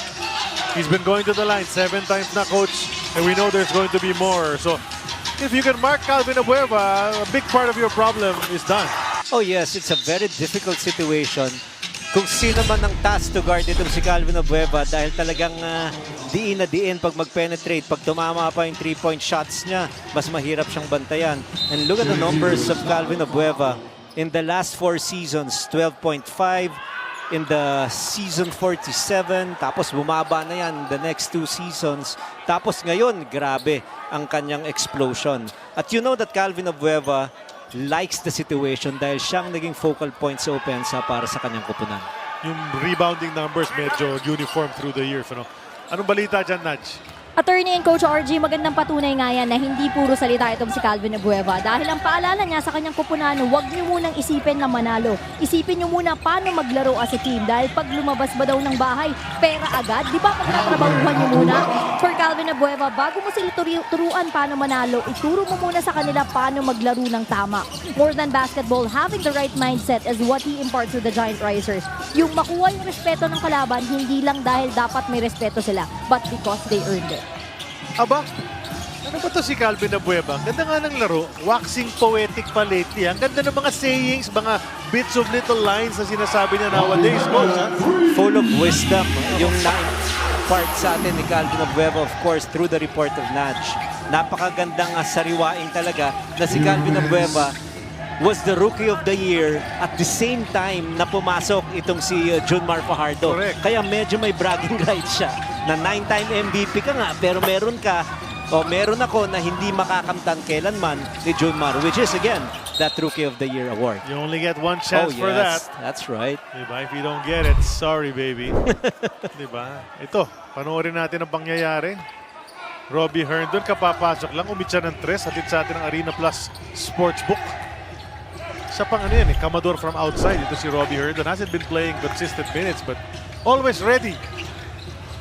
Tsaka yung sinasabi natin, pag nagka-scramble, for some reason, first quarter, Bolick nakakakuha ng 3. Ngayon, Calvin Abueva likes that matchup against Fajardo. Oh, Fajardo stripping the beast.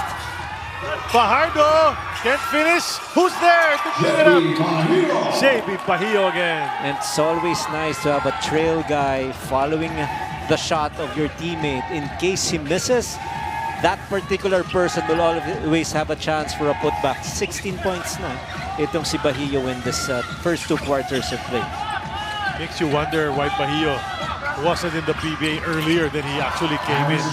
There's Aris Jonicio, and he has hit at least 1 3-pointer in each of his games with Titan so far since coming over from Magnolia. We have a lot of specialists from the outside playing in this game. Jonicio is one, of course, Pesumalis another, and Herndon, alam din natin yan. You cannot leave him wide open while he is taking a shot from Rainbow Country.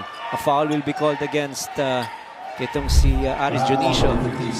Oh yes, and look at that. Especially yung corner shots, na-master talaga yan ni Aris Jonicio. Maski nung naglalaro siya sa Magnolia, yun talaga, hinahanap siya ng kanyang mga kampiron. 30-second timeout has been called. As you see, Coach Jong Wichico and the rest of his coaching staff. Shot Tankinsen, Borgie Armida, Adonis Tierra, who's been around forever. Nandiyan na rin siyempre si Coach Virgil Virgil. Ito yung sinasabi mo, 14.4 Bahio leading, but ang dami namang suporta. Look at that, 5 players averaging almost around 9 points and above. Oh, Torres with 12.1 points per ball game. Kevin Alas, 11.6. Jonel Policarpio, 8.9. So scoring by committee, not relying on one person. Ito talaga yung sistemang nilalaro ni Coach Jong Wichico. And that is why they're very successful, not just in this conference. We saw it also in the previous conference. It was just unfortunate that they lost to the Elasto Painters 2 times. But they had a twice to beat advantage. But they are better now. They're playing better in terms of their maturity. And that is the reason why even their team manager, Coach Virgil Villavicencio, is very happy with the things are happening here for his team. So far, so good. But that's a miss from Robbie Herndon, straight out of bounds. He hit one earlier. 1 point lead for NLEX. Another 30-second timeout is called. Only 30.5 seconds remaining in the first half of this game. It's been back and forth. Not the highest scoring of games, but nakikita na ating labanan. The two teams really just going all out to try to get another victory in the standings, Coach. And so much better. And we're seeing that tag team titans. Look at the scoring of those two guys. Calvin Obueva, 21.3. Joshua Munzon, 20.9. The third leading scorer is Von Pesumal. And what they want is for him to be the consistent contributor, especially in the points department. Marami rin namang tulong nakukuha kay Fran Yu, Jeric Balanza, more than 8 points per ball game. Ato Olar, together with Aljon Melesio, 6 or more points per game. But 38% of their total points galing lang sa dalawang manlalaro kay Calvin Obueva, pati na rin kay Joshua Munzon. But what you like about this team at this point is from a very lackluster defensive effort against San Miguel. Ngayon, yung depensa ang binibigyan talaga nila ng importansya. That's right, just 38 points so far. And then, a 3 or 4 for Von Pesumal. Pangalawan na niyan. So that's 11 points already para kay Von Pesumal, and a 3-point lead for his team with 10 seconds to go. Makakahirit pa ba ang NLEX to try to tie it or come closer as Bolick felt the bump, the quick pass, and that ends the first period. And Titan actually able to grab that lead just before the period ended on that shot from Von P. He has force from each side of that 4-point line plus a 3-pointer. Ito naman yung tira ni Bolick, wanted a foul but didn't get it. Our score at the half, 41-40, Titan.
Nagbabalik po ang PBA para sa laban ng Titan at NLEX. Ang score po natin ay 41-40 in favor of Titan. It was a slow start for the Titan Ultra Giant Risers, but after some adjustments with their defense and the way they've been moving the ball, unti-unti na nga nilang naidikit ang laban at nakalamang na. Led by Calvin Abueva, at yan ang nangunguna dito sa laro natin ngayon. Ngayon, pag-usapan naman natin ang mga nangunguna sa ating liga. Para sa Blackwater, bossing with 22.5 points per game, nariyan si Cedric Bearfield. Sa SMB naman, si June Marfardo with 14.9 rebounds per game at si Robert Bolick na may 9.4 assists per game at RK Ilaga naman 2.5 steals per game at si Save Lucero na may 2 blocks per game. Tingnan natin kung paano nila yan ipagpapatuloy dahil magpapahinga po muna saglit ang PBA to give way to the FIBA Asia Qualifiers. Tingnan po natin ang magiging laro ng Gilas Pilipinas. Makakaharap po nila ang Guam sa November 28, Friday ng 5:30 p.m. Yan po ay sa Yigo Village sa Guam. On December 1 naman, Monday 7:30 p.m. gaganapin sa Ateneo Blue Eagle Gym. At tuloy-tuloy po ang maiinit na kaganapan pagdating sa basketball dahil pagbalik po ng PBA sa December 5, narito po ang ating mga laro. Mag-aarap po ang Converge Fiber Xers ng 5:15 p.m. against Magnolia sa darating na December 5 sa Inares Center, Antipolo. At ang TNT naman po ay haharapin ang SMB ng 7:30 p.m. Napakasolid po ng mga laban natin pagbalik ng PBA. Pero other than that, tingnan naman natin ang ating mga solid plays. 2012, working his way back to the PBA. Front U forces it. Oh yes! He scores! Wow, what a shot! Front U, put it up, got the foul. With the help of the glass, got the shot. He'll go to the line. Paul Zammer with that foul, panoorin natin. Rather ill-advised, that's a low percentage shot. Giving an opportunity once more. Ayun, for Blackwater, that's another bucket for Blackwater. Back-to-back baskets. And now the lead is 8. Just one time King Falco. Oh, Clarito with a strong drive. You don't be flopping against Clarito. You're just going to finish the shot. He gets the defensive stops para makatakbo yung mga kakampi niya. Yeah. Fast break points. And 6-0. Tapos si Malonzo opens up the second with a bucket. Yeah, he already has 4 points in the ball. Underneath, Perkins against Tatu. Here's Perk again, similar move. Can't give him an island, but that's close to traveling. Because I don't know if he just put his people put there. Ito na nga. Rivero! Yes. And that's it on the head, and that's going to be another review. The Richie shuffle resulting to an end one opportunity. Walang napuruhan si Rivero as he got to the bucket. Look at this, ilan yung mapapatalon? Dalawa! He loves to do that and go under. If he gets a pen, he's taken. Thank you for that report, Bell. As Nokom comes up with such a crafty move. Adrian Nokom doing Adrian Nokom things underneath. On the run, 3-on-2. All the way, Hernandez. Great pass to Paraiso. I think TNT is taking terra firma a little bit too lightly. Yeah, and I think they're beginning to realize that terra firma TNT sa labas eh, di ba? Ito na, sinalaksak sa gitna, pinitin. Oh, shot! Amazing! And he now has 17 points. Ganun lang, off the bench yan, ha? Oo. Libre. Nilapitin, dapat itinira na lang, siguro. Hanapin just didn't help.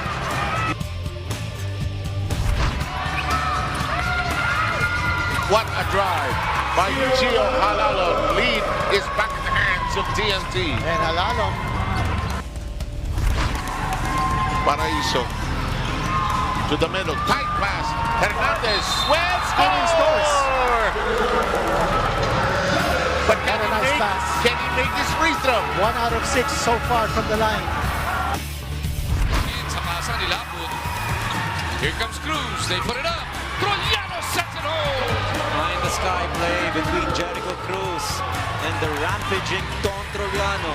Was scattered 14 big points, all in the second quarter of play, partner.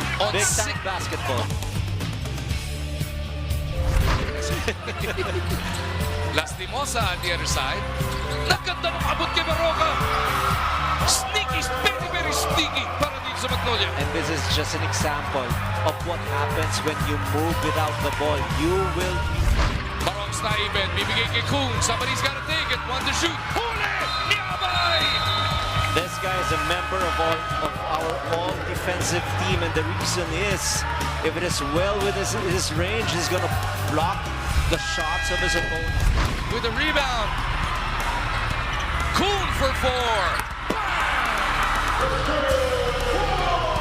Window left open. Quick foul. What a basket by Chris Kuhn. And now, even if CJ makes both, it remains a one-possession game. The newer faces sa kampo ng Converge. Bearfield on the move. Nice spin.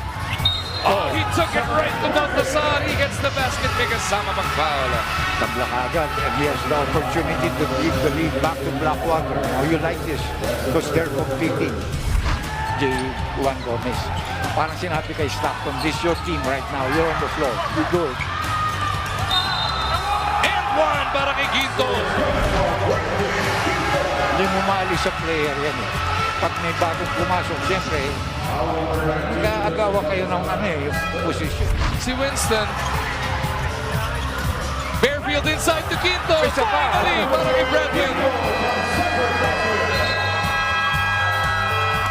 And look at that entire Blackwater bench.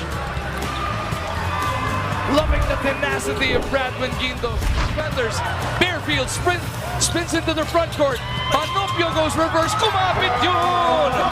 And another assist for Bearfield. What a game, 92-90. Cisco pulls up for 3. Gets it to go!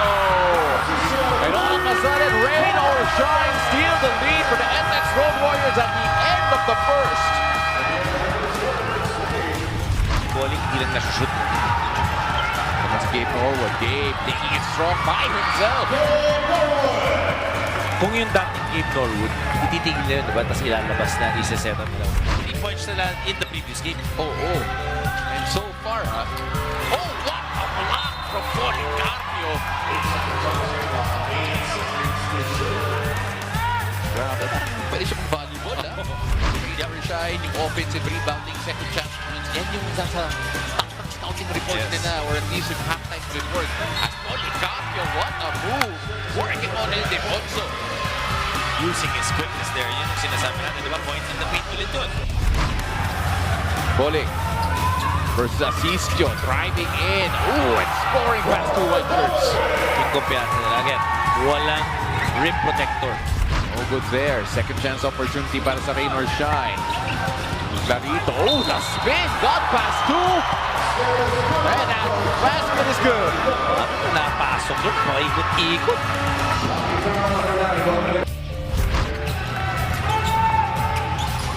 Roger. Throwing that to JV Mocon. Mocon has to shoot. And another buzzer beater basket para sa NLEX. May halong swerte yun, Kasi hindi gumalaw yung offense nun. Hindi maganda ang kanilang spacing unlike the previous times. Tama yung part.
Our score at the half is 41-40. It's just a 1-point lead for Titan Ultra, which actually was trailing for most of that first half, but grabbed the lead in that last minute ng ating second quarter. So, dito pa rin po kami sa UST Q-Pub, Charlie Cuna po and Ryan Gregorio.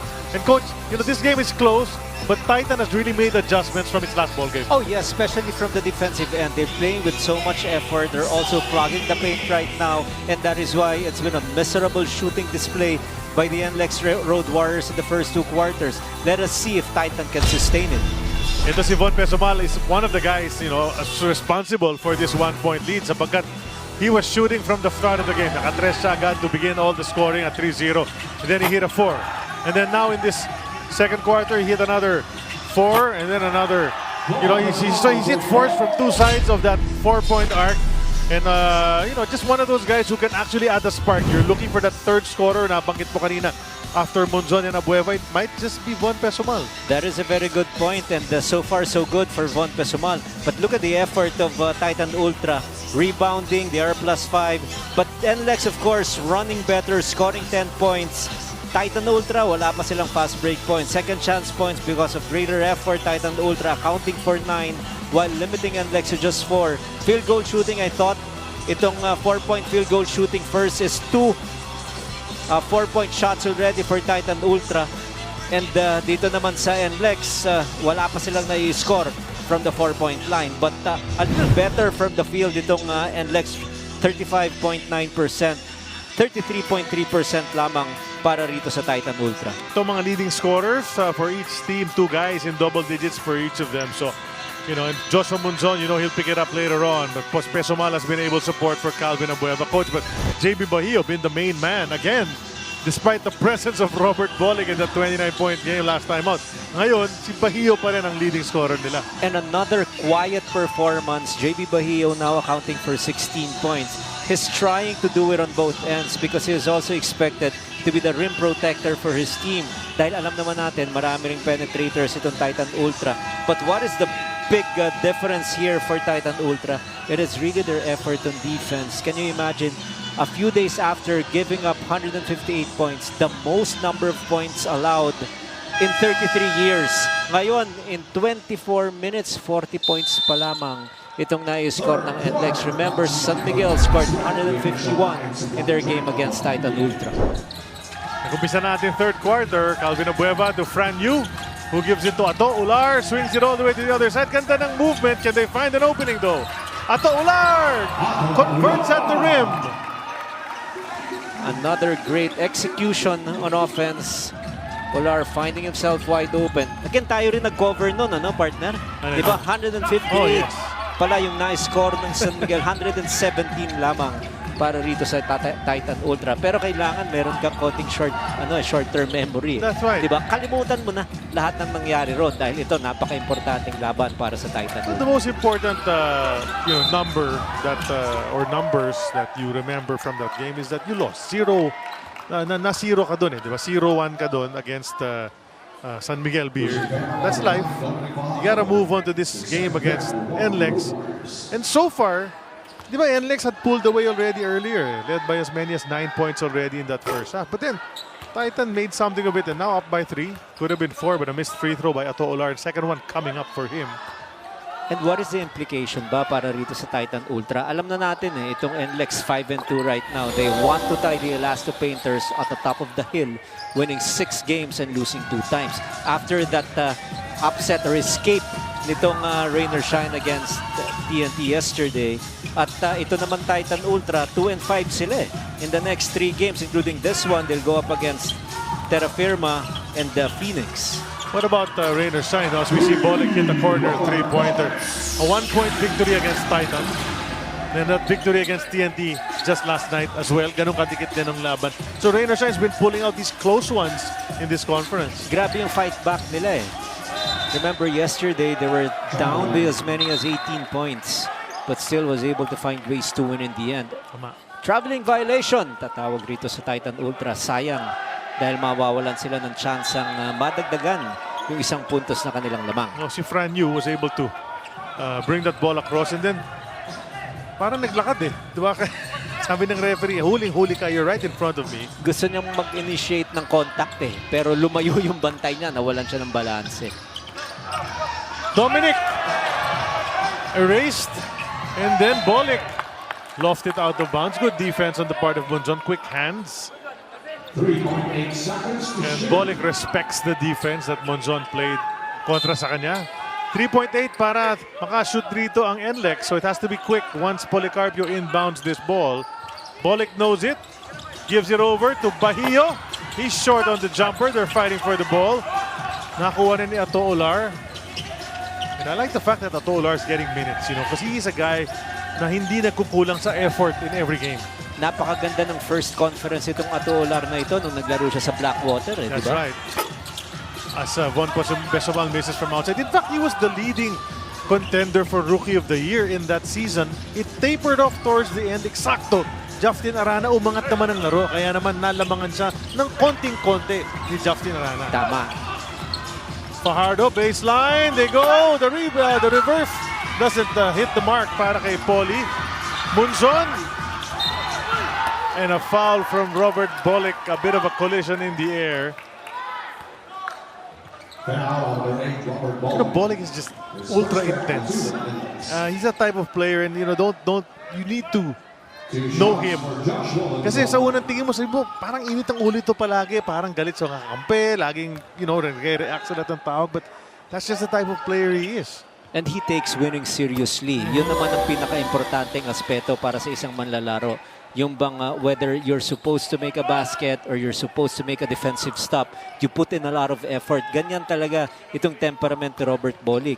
At ngayon, kinakailangan nilang manalo rito talaga. So kitang-kita mo rin yung effort na kanyang ibinibigay. At this point, they're still down by 2 points. As a coach, you'd also like a player who shows emotion and cares about losing, di ba?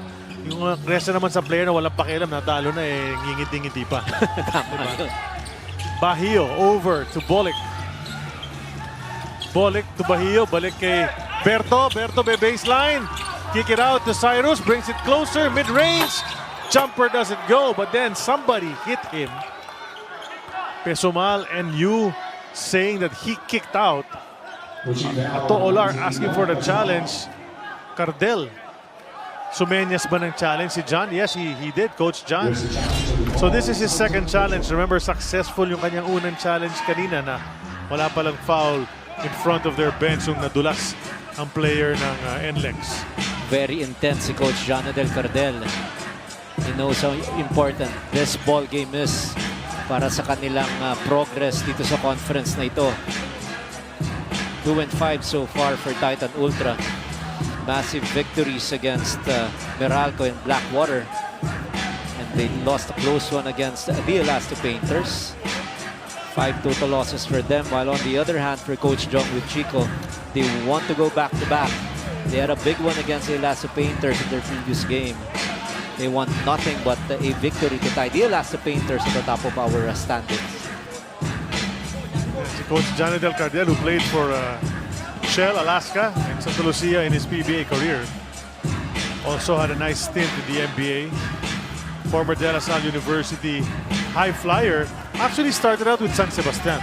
Correct. Diba? But then transferred to De La Salle and doon siya nakilala.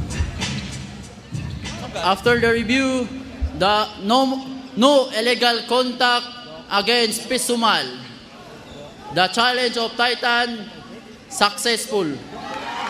So for the second straight time, yes. So maganda ang feel ni Coach Jonadel Cardel. Let us see. So hindi tinawagan si Fran Yuron. So ang tinawagan si Von Pesumal. And after looking at the replay, it was a certain na wala talagang contact na illegal doon. Kaya jump ball tayo. Tapos jump ball nga nangyari. No? So nakuha pa ng Titan. So, ang ganda. Successful talaga yung pag-challenge ni Coach John Cardel. But the problem is, wala na rin silang challenge na matitira. Dahil nakadalawa na sila. Mas successful yung dalawang challenges na yun. No more. If you need one later on, you just have to shake your head. But, at least batting percentage nila sa challenge of today, 100%. Kaya dapat, alam mo, may lugi factor din eh.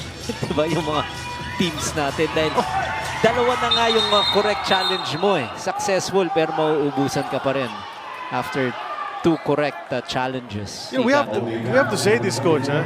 Joshua Monzon is called for a holding foul there, but he's giving Robert Bolick fits. Huh? He's playing great defense on Robert Bolick here in the third quarter. In the short time we've been in it. Hirap na hirap siya. Yung mga pa-swipe ng bola ng ganyan, naaabutan ni Joshua Monzon. But then there's that foul. As hinawakan na niya yung binti. He is definitely disrupting the rhythm of Robert Bolick. And look at that. After 2 screens, is again on the face of Robert Bolick. Wow! Dom Fajardo showing us some range from the corner. Yeah, I love this guy's story. We've said it again, time and again sa ating mga coverage. You know, he came up to the 3x3 ranks. And look at him now. Oh, just an inspiration para sa mga manlalarong hindi pa nag-give up sa kanilang mga pangarap makarating dito sa PBA. Ano yan, poster boy talaga ng hard work. Itong si Fajardo. Look at him, even showing that he has range from the outside. Knocking down that 3-pointer dahil medyo ng problema na rin si Robert Bolick. Walang mapasahan, nakita niya ang kanyang kakampi. Puntahan na natin si Nudge, makibalita tayo. Yes, attorney and Coach RG, balikan ko lang yung eksaktong problema na binanggit ni Coach Jong a while ago. Yung complacency daw na akala nila basta-basta lang makakapuntos nang hindi pinaghihirapan, inuuna yung gigil. A lot of missed fast break opportunities and Titan getting easy layups. Kaya ang paalala sa Road Warriors, be smart and better execution. Para naman sa Titan, according to Coach John Liddell, they need to do a better job on defense, lalo pagdating kay Robert, and take advantage of Joshua's and Calvin's momentum. Thanks a lot din, Coach. Banggitin ko din kasi kare-report lang ni Nudge. Si Nudge, we failed to mention earlier, is in familiar territory because she used to be a Lady Tigress over here from UST. Diba? So, itong teritoryo na to eh. Kaya pala familiar siya sa pasikot-sikot dito sa UST campus. Diba? Parang nasa bahay lang siya. Pati 4 nga lang siya dyan sa sideline eh. Diba? So here we are. The action is ongoing. 2-point lead pa rin para sa Titan Ultra. And it's a push from Cyrus Torres. 14 seconds on the shot. Fran Yu had a nice stint in the first half. Calvin Abueva takes it over the defender. He settled for an outside shot. They're lucky they get it back. Von Pesumal in the paint. He's not there that often. He passes out to Ular. Bitin ang kanyang outside shot. And here come the Warriors to tie or take the lead. Bolick outside. Policarpio in the paint. Balik kay Berto. Underneath, masikip. Okay pa naman sila. May oras pa. Bahio, fade na naman. Ayaw. Nakuha pa rin ni Dominic. Cyrus Torres, nakabuelo! And count half that basket to the effort of Fajardo, keeping that ball alive, giving them multiple opportunities to score, and finally, Torres hitting the bottom of the net. Alam mo, ang ganda ng description when you use the term has a nose for the ball. Correct. May mga ganun na tao talaga eh. Amoy lang eh. Diba? Minsan, mataas tumalon, ang laki ng katawan, pero hindi makuha-kuha ang rebound. Pero yung mga katulad ni Dominic Fajardo na patayo-tayo lang dyan, diba? Yung anticipation skills, tapos huli niya eh. Tapos kaya ginaganahan yung kanyang mga kakampi dahil nabibigyan ng pasa ni Dominic Fajardo. Sayang na naman yung layup na yun ni Robert Bolick. Is definitely affected by the defense of Titan Ultra, particularly itong si Monzon. And look at that, Fajardo keeping that ball alive, spotting his open teammate na tumapak lang ng bahagya dun sa 4 eh. Yeah. Pero ganun pa man, 3 ang ibibigay dito kay Torres. Tied tayo, 47 all. Napakagandang laban ang natutunghayan natin.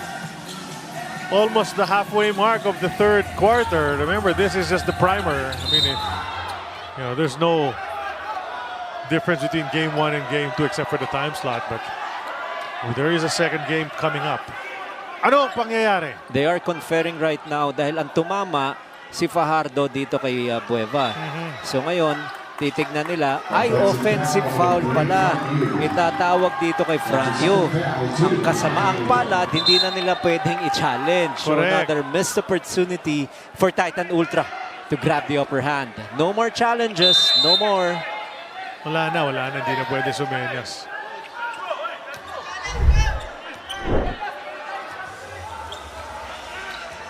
No, they're saying Fran Yu pushed Fajardo into Calvin Abueva. but they're calling the foul against Franyu. Correct.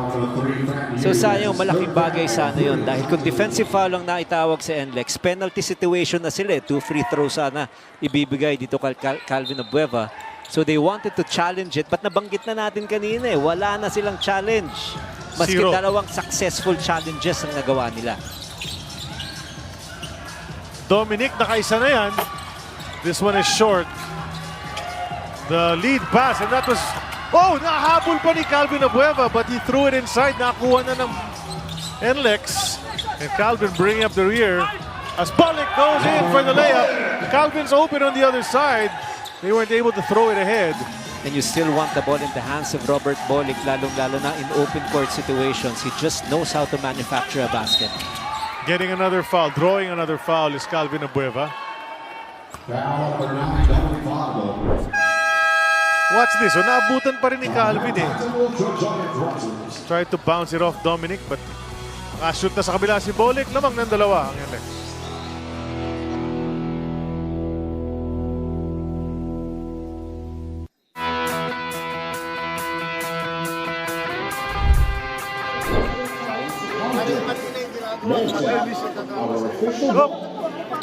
Front! Di ba na kay Calvin yung bola? Sino nasa gitna? Screen natin! Dalawa na tayo! Abueva ka ha? Bayo pala, bayo. Ay, ikaw. Remember ha, 1 to 5 switch. Okay? Double time kay Abueva. Drop step. Pag mag-isolate, drop step. You can fire him. Presa sa kaliwa niya, una pa lang. Alright, if he's back to the basket, remember, alright? Kev, si Yu, pwede mo pa poste yan ha? Alright? Sino pag nakay sa kanya siya, paposte. Ilagay sa kanya si Monson Alright, grind it out. Rebound.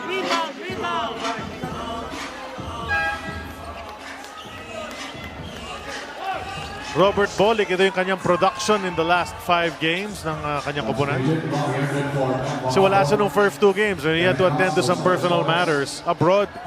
Came in and his offense seems, has been sputtering throughout this conference, but the presence niya alone is already commanding. Well, 13.4 points per ball game in the first 4 games and then erupting for 28 big points in their game against the Elasto Painters. But what is so distinct is yung number of field goal attempts niya. Ang average niya in the first 4 games, partner, is just 11 attempts per game. But in their previous game, 29 na. So unti-unti niya nang nakukuha yung tamang numero niya pagdating sa kanyang field goal attempts. I mean, Bolick is one of those players, coach, that can help you in so many other ways. Kung hindi pumapasok yung tira niya, he can assist. Double digits yan. Dumidepensa rin naman yan. Rumi-rebound pa nga yan for a guard. Averages, I think, 4.5 rebounds a game. Correct. Bahio looking for Bolick. Down to 5 on the shot clock. Bolick drives on the way up, taken away. Nakuha na ng Titan yan. Joshua Munzon. Ular kicks to Melesio, upstairs to Munzon. Under 5 minutes remaining in the third quarter. Kukunin ni Abueva. Mocon nakabantay sa kanya. Tipped away by Mocon. And I think Mocon got hit on the chin. He's down for the count. Pupulutin siya sana ni Calvin. But Mocon slow to get up. Ayun, pumayag na. And finally, I think it's the ball that hit him, right? Or yung kamay ba? I need slow motion, coach, to see what happened there. Actually, sinasabi ni referee Romel Gruta, it was actually the ball that hit the face of Mocon. Balanza to Munzon. Tries to make his move. And dyan ang depensa ni JV. Calvin from 4. The looper! What a shot from Calvin Abueva. And he makes the entire NLEX bench smile, actually, because he was, it's making some actions towards them. And that's going to be a foul. No foul on the Bahio drive. 2 guys hit the deck. on the NLEX side. They're waiting for a whistle. It didn't come, but they'll keep possession. But look at this shot of Calvin Abueva in the nick of time. Shot clock was winding down. He used the bank at the top of the key.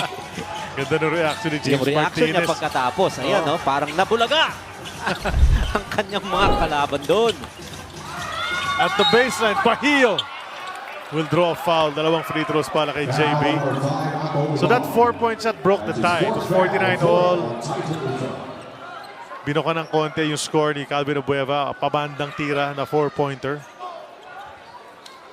And another superb personal scoring performance by the Beast, Calvin Abueva. We're only in the third quarter. He now has a total of 22 points. Oh, diba? Remember his career high. Happened here in this conference. 41 big points against Meralco Bolts. Tapos nagkaroon din siya ng 31-point performance. Tapos isang 23 sa laban nila against Blackwater. So yung Calvin talaga offensive-minded dito sa konferensyang ito. And he rests now with 4:12 to go. Aris Dionisio entered the game para sa kanya. Ambohot is there as well. 2 for 2 from the line para kay JB Bahio. 18 points na. Tama ba? That's correct. 16 happening in the first 2 quarters. Another veteran coming in. Getting a foul against Herndon. Yung maganda bang aspeto ng isang laro ng o isang manlalaro na meron ng kumbaga veteran smarts is kayang-kaya magpasabit. Lalong-lalo na pag alam nila team penalty na yung kalaban. But of course, you also have to make your free throws. Malamig itong si Aris Dionisio. Yan, nagwa-warm up eh. That's right. Dahil mali yung calibration niya sa kanyang free throw. 20 attempts already for Titan Ultra. Knocking down 12, make it 13 out of 21. Laking bagay yun, ano? Yung 8 misses na yan. That could come back to bite them. Of course.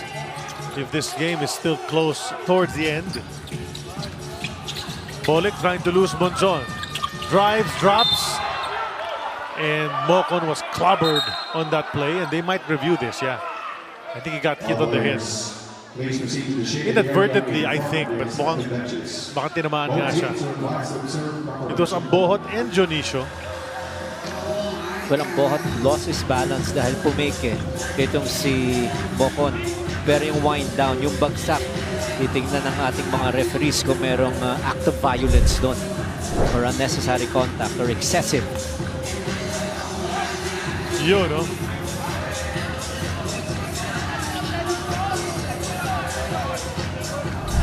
And referee Arlegui is crossing to tell our venue announcer what to say about that play. Regular foul siguro ito, yes. And I like that. You don't have to blow things out of proportion. And Mocon's okay. He's at the line. First free throw is good.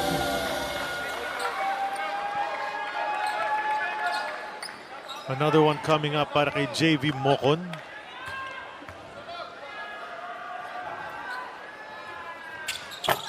Short on that second one. 1 out of 2. Only 1 point so far for JV Mocon. So siyam na ang mintis ng Titan sa free throw, coach. Ha?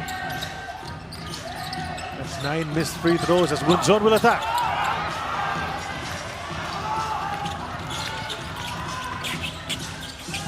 Correcting that one. Mocon is with NLEX. That's 4 misses now for NLEX. That's right.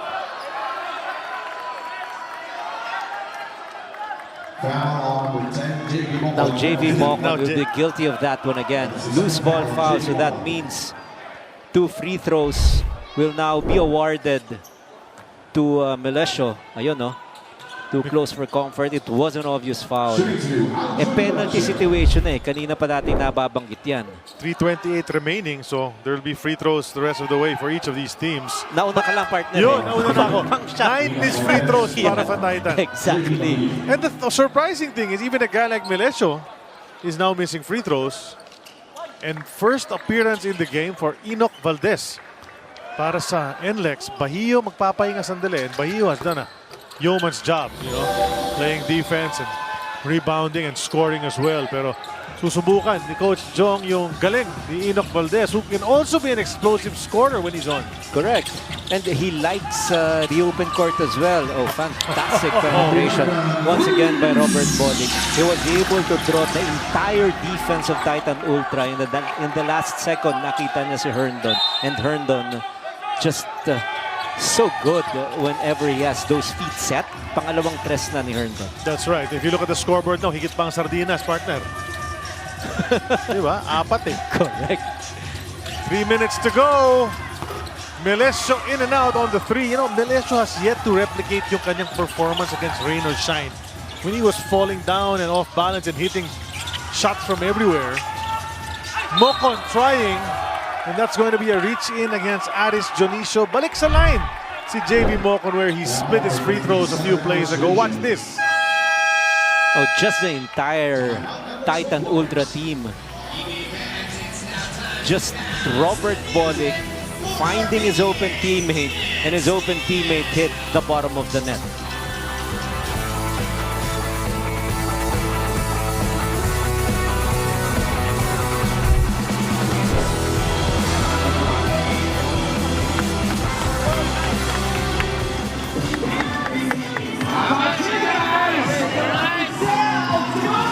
When we run the flow, all right? If you're not going to run a play and you run the flow, take the forward pass. Don't take the ball reversal. Don't reverse the ball. Either here or here. All right? For Ginebra, sa 3-on-3 break, Harenzo zipping through.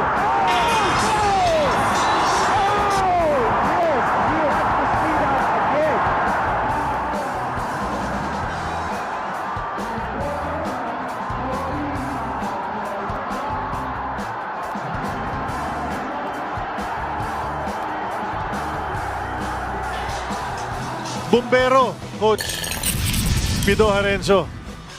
You know, and we talk about Pido Harenzo simply because we are in UST where he was the king. Glowing Goldie back in the day because he would score in the 30s, even the 40s. And, you know, kaya bilib na bilib yung mga kalaban niya kasi di naman ganun kalaki si Coach Pido eh. Pero sasaksakan niya yung mga kalaban, walang problema. May outside shot pa. Ang maganda talaga doon, yung head-to-head battle nila ni Alan K. Dick. Alan K. Dick was playing for the UE Warriors. And where is Pido Harenzo right now? Of course, he is the head coach of UST. Growling Tigers. Siyang nagpauso ng Puso, Pride, Palaban. Yeah. And also in the PBA, he is the team governor of Terra Firma. JV puts him in. Kaya natin score ngayon. 57-55. And next na lamang ng dalawa. So dikdikan natin labanan. Ha? Neither team trying to pull away. They had to throw it over. Nakuha ni Calvin. Finds Balanza. Almost got called for an 8-second violation itong Titan. Naki Calvin na naman. Naagawan ni Bolick. And Bolick will go in for the layup on the break. The full court pressure of NLEX na problema itong Titan Ultra sa kanilang execution. Force another TO and scored on another fast break.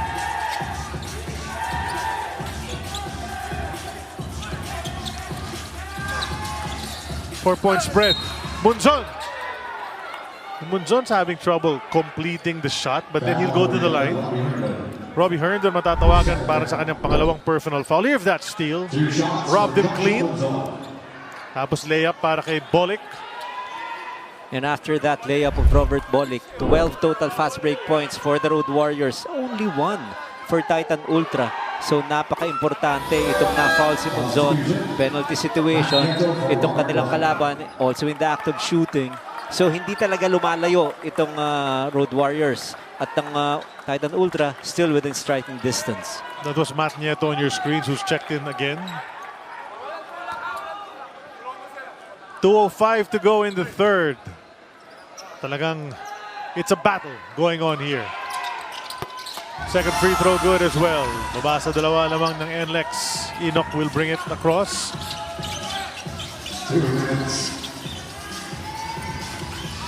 Nieto waiting for Herndon. Goes instead to Mocon. Mocon di diskarte. Sabay drop kay Enoch. Ang ganda naman ang play. Mocon to Enoch Valdez. And again, the teamwork, very obvious right now for the Road Warriors. Timely assist passes. And Monzon again, aggressively attacking the basket and was able to fish for another foul. This time, the guilty party is Kevin Alas. But look at his ball movement.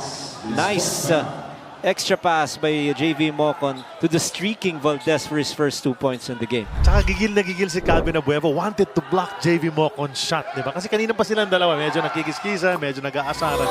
And then, so angat talaga siya. Tumalon siya doon. Ay, nag-aabang si Enoch Valdez sa kabila. And alam din kasi ni Calvin na dating King Lion din. Ito si Mocon. Correct. Di ba? Ang ganda rin ng history niya na San Sebastian kontra San Beda sa NCAA. That's what I'm talking about. Di ba? Eh, buti nga wala si Tony Semerat dyan sa lineup ng NLEX ngayon eh. Correct. Injured pa rin si Tony nursing something with his knee. Yun talagang magkasabay, di ba? Nako, favorite ni Calvin Abueva yung Semerat brothers. Talagang close yung mga yan. Di ba? Ano, very quiet itong si Kevin Alas in this game, ha? Oh, nice drive from Herndon. Just was too deep for that layup. And the field, ganda naman ang pagsalo ni Monzon. Can't finish again. But he'll go to the line. Magcha-challenge ba itong NLEX? Looks like they're gonna challenge. Are they? Walang nagsisenyas. Yes. Ayan, si Coach Jong. There is a challenge. Because very certain si JV Mocon asking his coaching staff to challenge that call. Nasabi nila na none of them touched it. Diba? So we'll find out. Parang na-off balance lang si Joshua Monzon dun eh.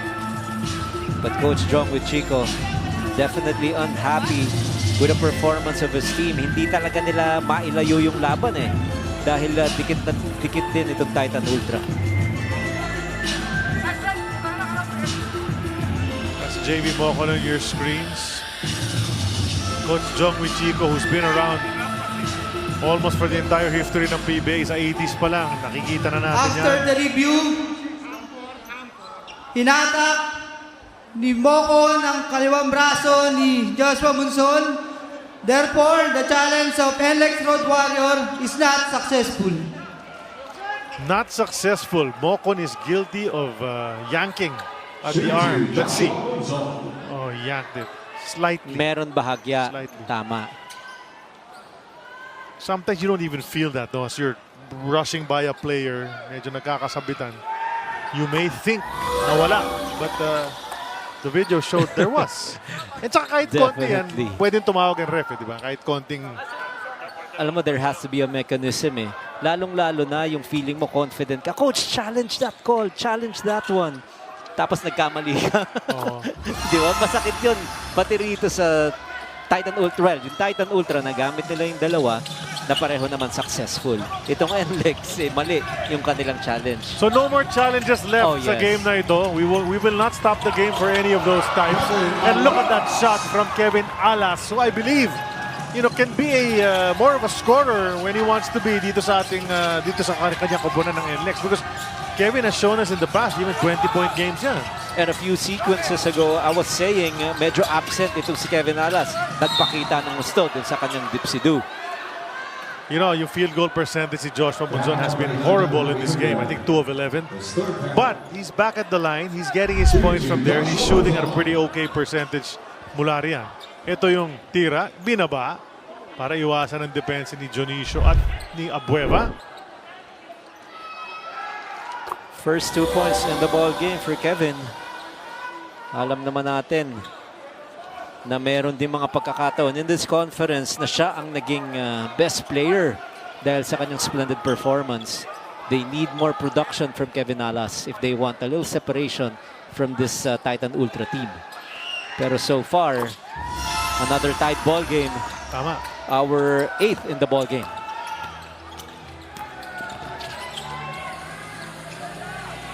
Bukas na bukas. Valdez. It was halfway down. Popped out for Enoch. Only has 2 points in this game so far. Abueva gets through. Bitin ang layup.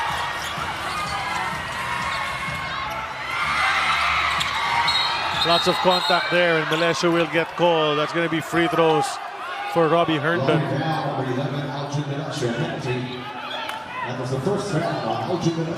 A lot of out of control plays. At nung huli, natawagan lang itong simulation ng kanyang personal foul. Check that, it's Enoch Valdez who was fouled on that play. 2 shots for Enoch Valdez. So he gets to. Yes, he did not see action in the first 2 quarters. But he now has a total of 2 points. Add another one for a total of 3 for Enoch.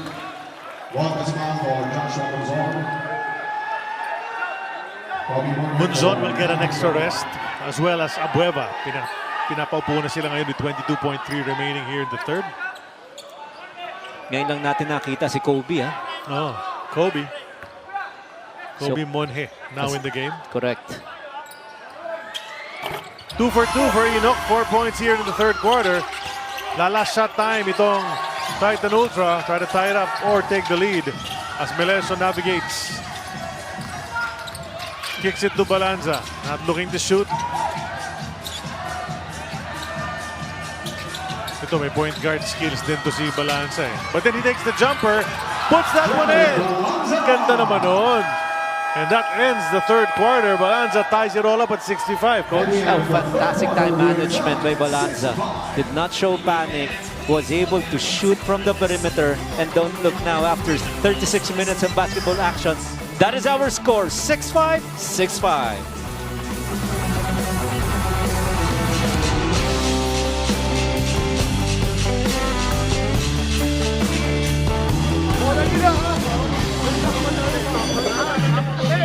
Black tayo!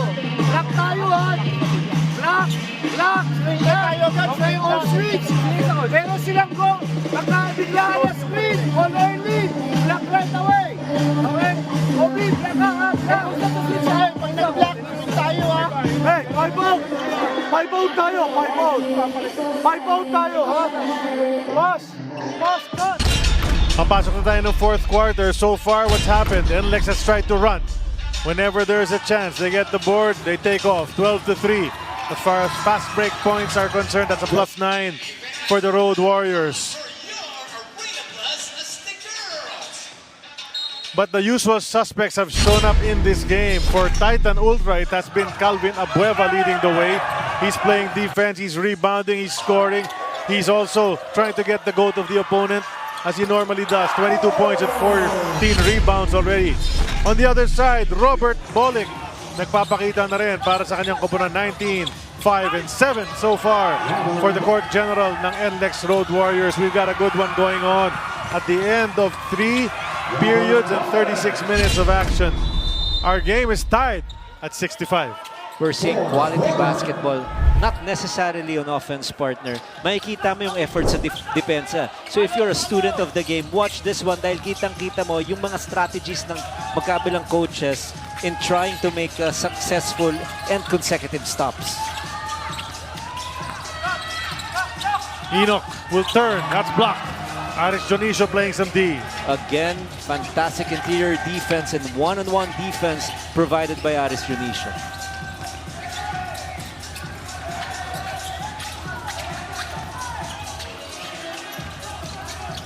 I have a feeling this game's going to go all the way to the wire, down to the wire, coach. Oh, yes. Fran Yu. Off target on the 3. Enoch Valdez. Up ahead, too strong for JB Bahio. Tama yung intention eh. Masama lang yung calibration ng pasa na yon. Walang chance ang mahabol ni Bahio yon. Pero tignan mo yung full court coverage itong NLEX sa kanilang depensa. They want to make it hard for Titan Ultra to execute their half-court execution, to execute their half-court offense.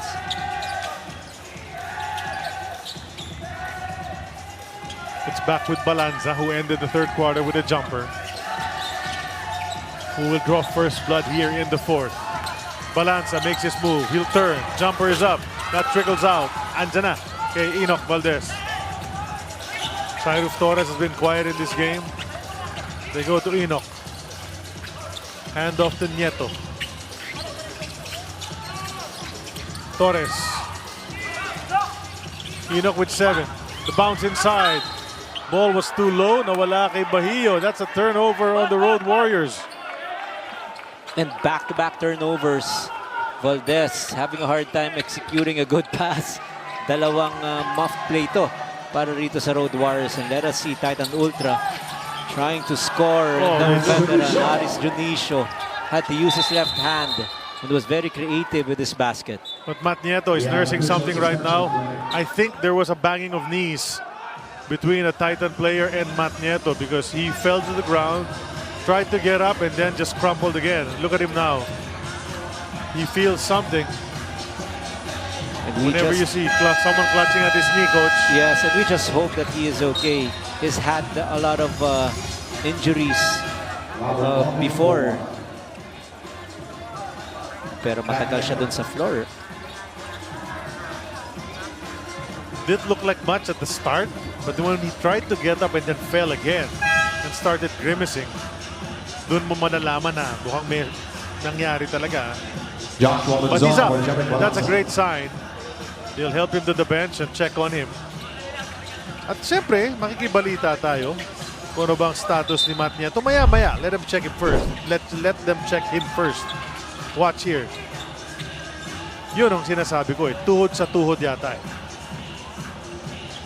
Oh, nagkabanggaan sila ni Von Pesumal.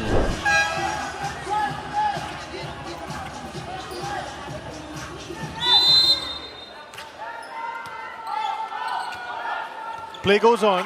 NLEX catching up. Down by 2. Alas. Bahio. I actually love this matchup. Bahio and Ular. Bahio turns, puts it up, bitin. Labanan sa rebound. No more challenges, guys. Everybody's sumisenyaf ng challenge, but there's no more challenges remaining.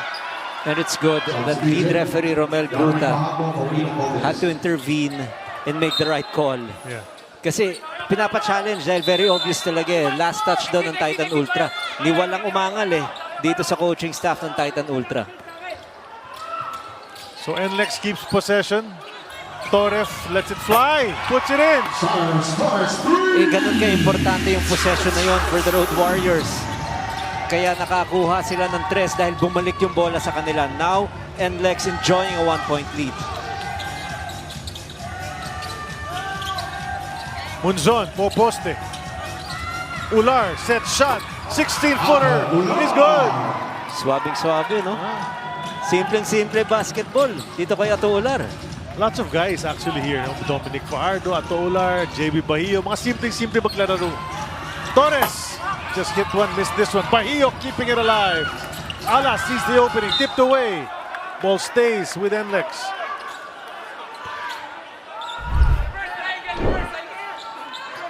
Ito yung tres mula sa kanto. Cyrus Torres brought to us by Arena Plus Sportsbook.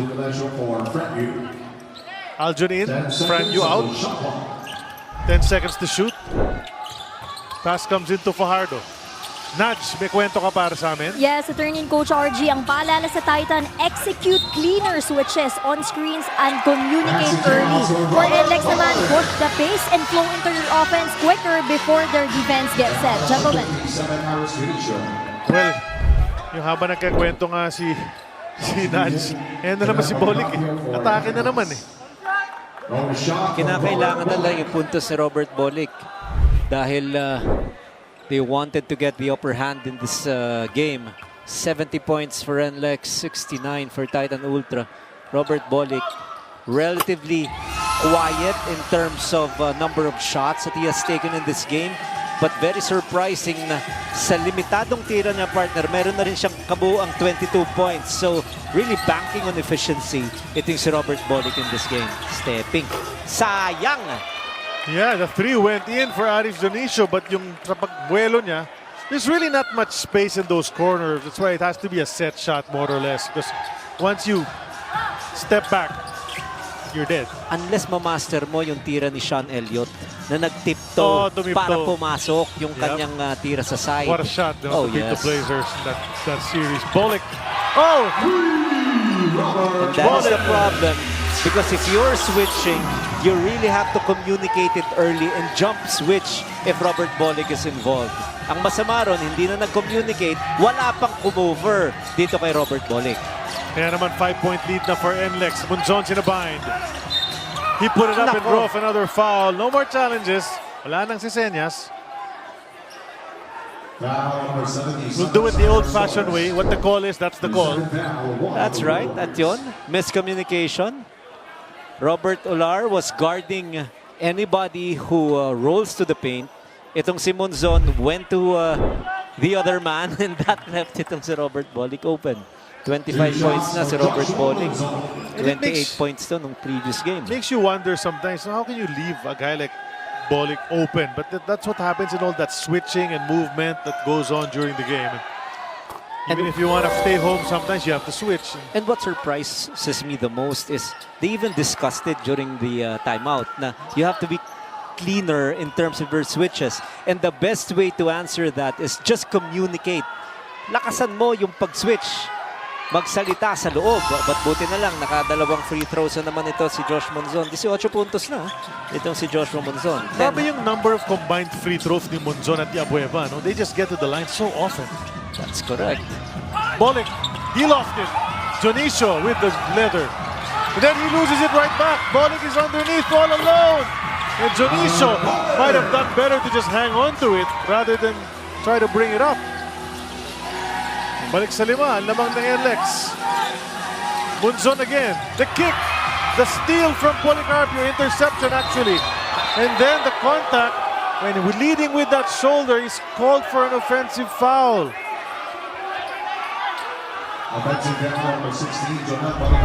There was just an extended ward off by Jonel Policarpio, and that is why he all of a sudden found himself open. Offensive foul. After this timeout, Titan Ultra will get the possession back.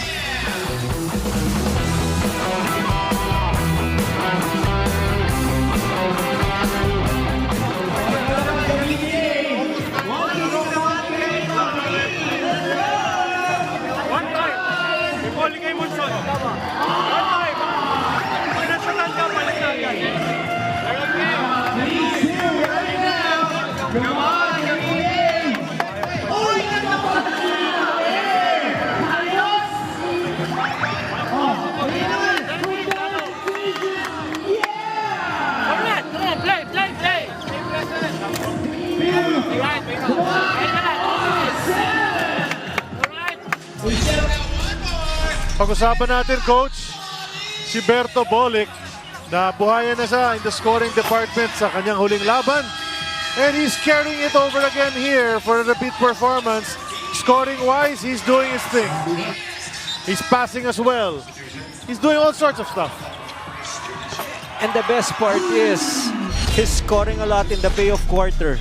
8 total points the payoff quarter for him to help his total output of 27. 7 assists all across the board. Grabe yung contribution niya, 5 rebounds. Ito yung sinasabi kong efficiency eh. Yung 28 points niya, he took 29 attempts, only making 11 in their previous game. Ngayon, 27 points siya, pero only 14 attempts. That is what you like. Yung nagkapag-adjust na sa tira itong si Robert Bolick. An efficient Robert Bolick is always welcome. Foul is called. There was contact on the three-point shot from Pesumal.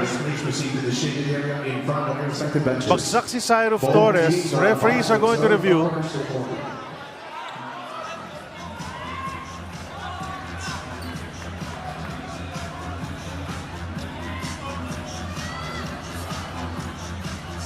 Pesumal and Policarpio having a bit of words there.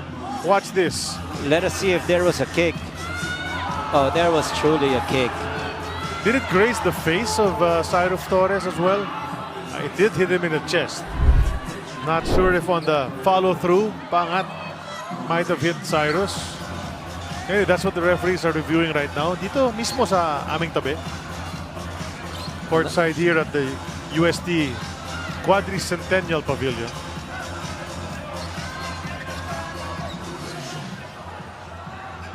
So, 3 free throws, I think. Well, they're gonna announce it. I was here. I heard referee Romel Gruta saying 3 free throws for Pesumal. But, may but yan. So, pakinggan natin. In-explain pa ni referee Gruta kay Robster Bago niya yan. Foul on number 77, Cyrus Torres. Technical foul on Von Pesumal for second motion. So it's a foul on Torres, a technical foul on Pesumal for the second motion of kicking.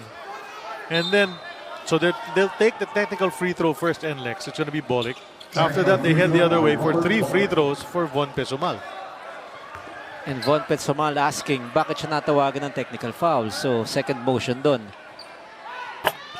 Robert Bolick sinking his free throw. 28 points for Robert Bolick. Tapos babalik tayo rito sa court or front court itong Titan Ultra.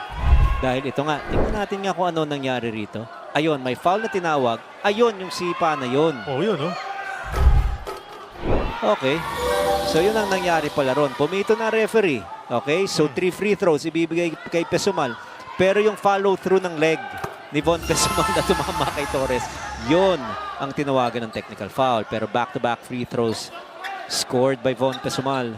One more coming up. He'll have 14 if he can complete the 3 points from the line. He does.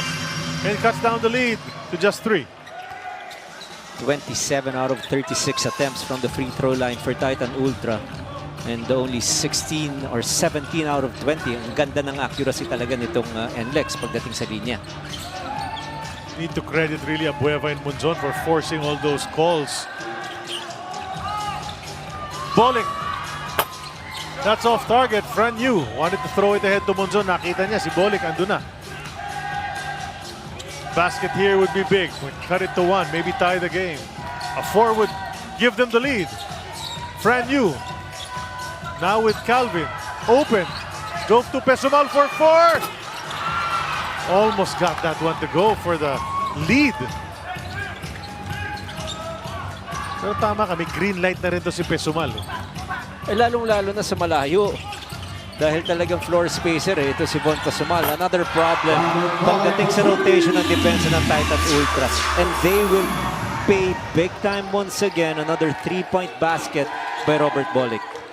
31 points for Berto, partner. Grabe na naman ang scoring ni Robert. That's right. He has outdone himself from the last game. Abueva the miss on the rebound play. Mocon will get called. And look at his penetration once again by Robert Bolick. And then improving his possession. A nice extra pass by Poli.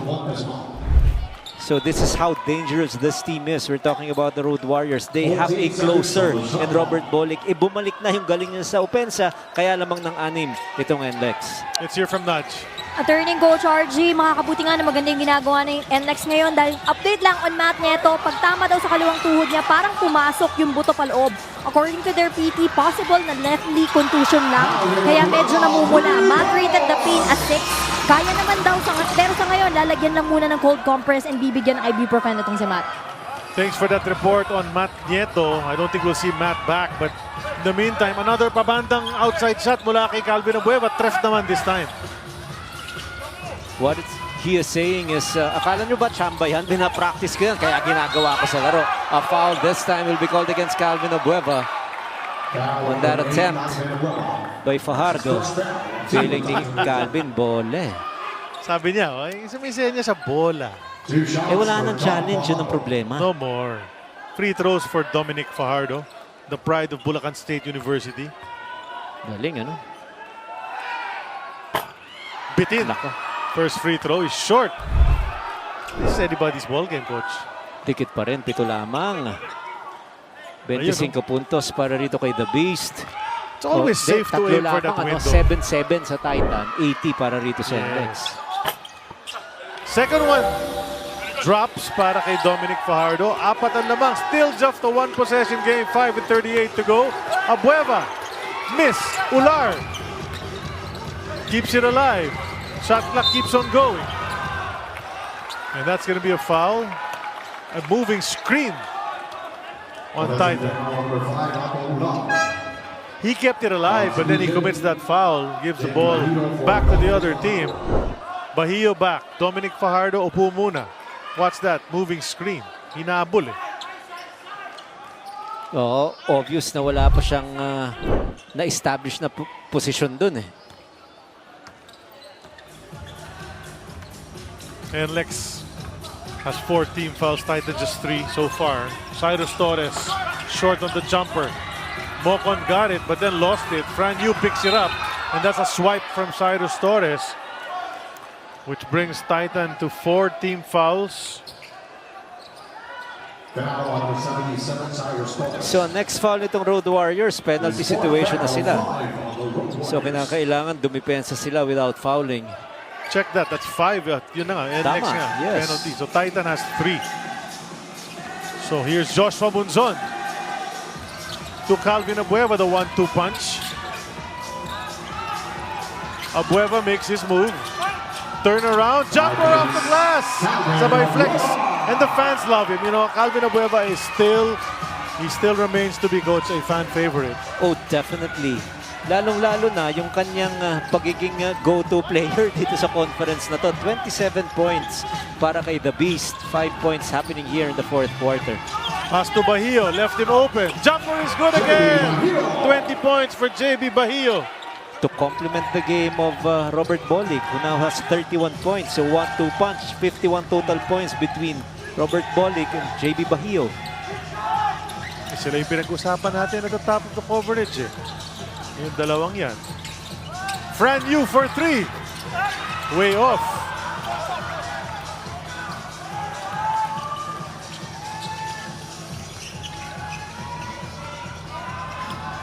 Approaching the last 4 minutes of this game. NLEX is up by 4, looking to extend. Na kay Bolig, Bunzon nakabantay sa kanya. Dadalhin sa may kaliwa. Bolig sabay saksak, kick kay Poli. Poli nilapit ng konti, 3 to shoot. Balik sa kanto. Bolig in and out on the 3. Rebound Ular. Fran Yu almost lofted it out of bounds. Here's Calvin Abueva again. Goes to Joshua Bunzon. Spacing not so good, pero nabigay pa rin kay Calvin. Calvin tried to back down. Mocon, then they throw it away. Sayang naman yun. Unproductive thrust once again. Titan Ultra, they need to make a stop right now. They're down by 4 points. Suminipis na yung oras natin dito sa ating laban. Bolig to Bahio again. Jumper na naman. Not that time.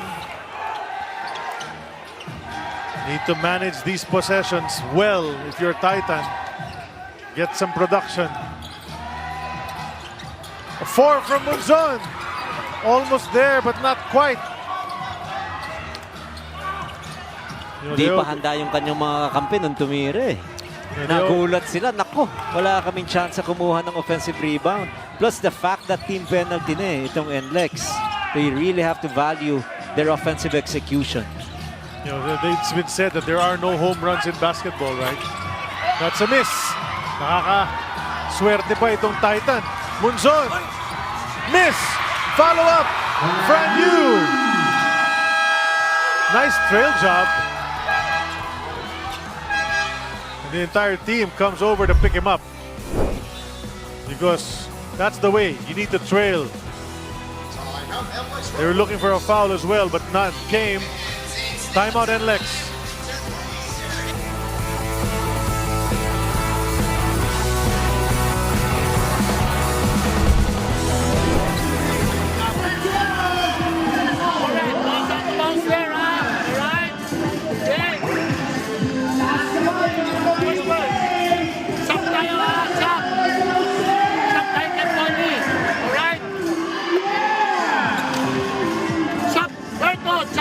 Alright? What you want to do is, alright? When you get the ball into the post, alright? Space the floor. Stay. Alright? Stay. Alright, How about some Abueva highlights, Coach Ryan? Watch him playing peekaboo, but playing a superb game so far stats-wise. He is really a joy to watch. Not only because he is getting rebounds or he's issuing assist passes, but he's doing everything inside the basketball court. 27 points also, plus 3 block shots. And the manner by which he's making those jump shots from the top of the key, using the bank not once but 2 times. Grabe, itong si The Beast dito sa laban na ito.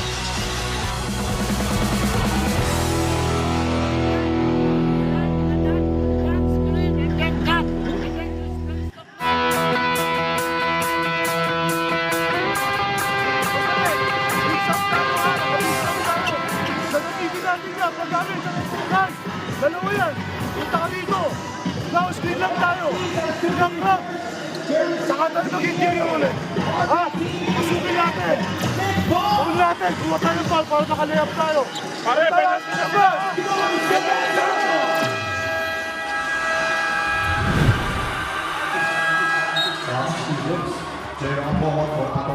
Ito mga laro on December 5. Matagal-tagal ang ating break. Last game ito for this stretch. There will be a 2-week break for the FIBA window. These will be the games on December 5 at Antipolo in Ares. Converge Magnolia, TNT, SMB. So back with a bang tayo. And then of course, this is what's going to happen in between. November 28 in Guam. Gilas plays against the Guam team. And then they come here, play at Blue Eagle Gym in Ateneo. In the meantime, Policarpio against Dionisio. The drop, the fake, the block upstairs. Another block from Titan. Titan has a bunch of blocks already in this game. Great recovery by the defense of Titan Ultras. Out of nowhere off the cut. Dominic Fajardo was blocked once again by the Beast. Quick shot from Policarpio, no go. Fran Yu gets the rebound. It's just a 2-point lead for NLEX, and we are in the twilight zone of our game, coach, the last 2 minutes. Yu makes his move. Bitin. He was there, but could not finish. They need to get back down on defense. Now they have to make a stop. Sayang yung layup na yon ni Fran Yu. Tama yung nabanggit mo, grabe, ganda ng laban, dikit na dikit. Torres. Poli. In the paint. Policarpio can't complete. Calvin Abueva gets it. And look at him run. Munzon! And we're tied! And this is where they are most dangerous. Calvin Abueva getting the defensive rebound. Dribbles the length of the court. And what does he do? He passes it to his best ally in fast break situations, and that is Joshua Munzon. And he made the right decision for sure. Yes. No? And you could see Munzon wasn't even sure kung ibibigay sa kanya o hindi. Bakit diretso eh. Ready na siya rebound eh. But then he got the pass, made it, and then we're tied at 83 with not too much time left. Just a minute and 17. And actually, if you are in a game this close, that's a lot of time. That's right. Now we see our game reset. 3 team fouls for Titan Ultra. For Coach Jong with Chico, what he wants is better execution after a timeout. Coach Jong talking to his guys. Siyempre, ito yung mga instructions na matindi na to eh. Kasi the game could go on and on. If there are misses, there's no dead balls. So you have to give clear instructions what to do. Wala nang player timeouts, diba? You can't call a timeout anymore on the floor. Ito, solid ito. Dynamic duo para kay Coach John Cardel. Munzon and Abueva. They've been great. 27 for Calvin Abueva in 35 minutes. Josh Munzon, 19. A little struggle from the field. 3 out of 14. 40 minutes of playing time. But forget about those numbers. What they need to work on really is defense after the timeout, because Coach Jong is hoping that his team will execute the right way.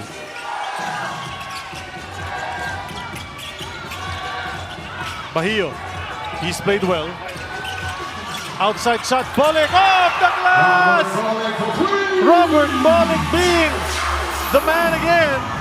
Let's see, still a lot of time. Just a 3-point lead for NLEX.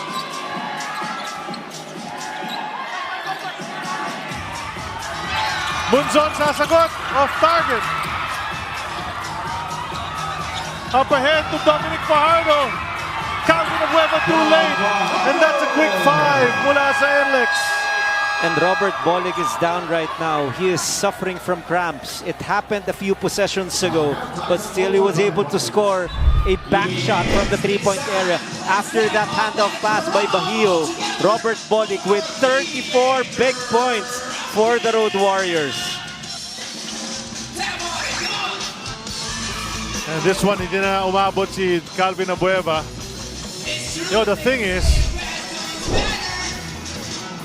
that 4-point attempt, if that had gone in para kay Munzon, ang laki nun. But it missed, And then they answer with a 2 on the other side, so that's a big swing. And that 5-point lead is huge at this juncture.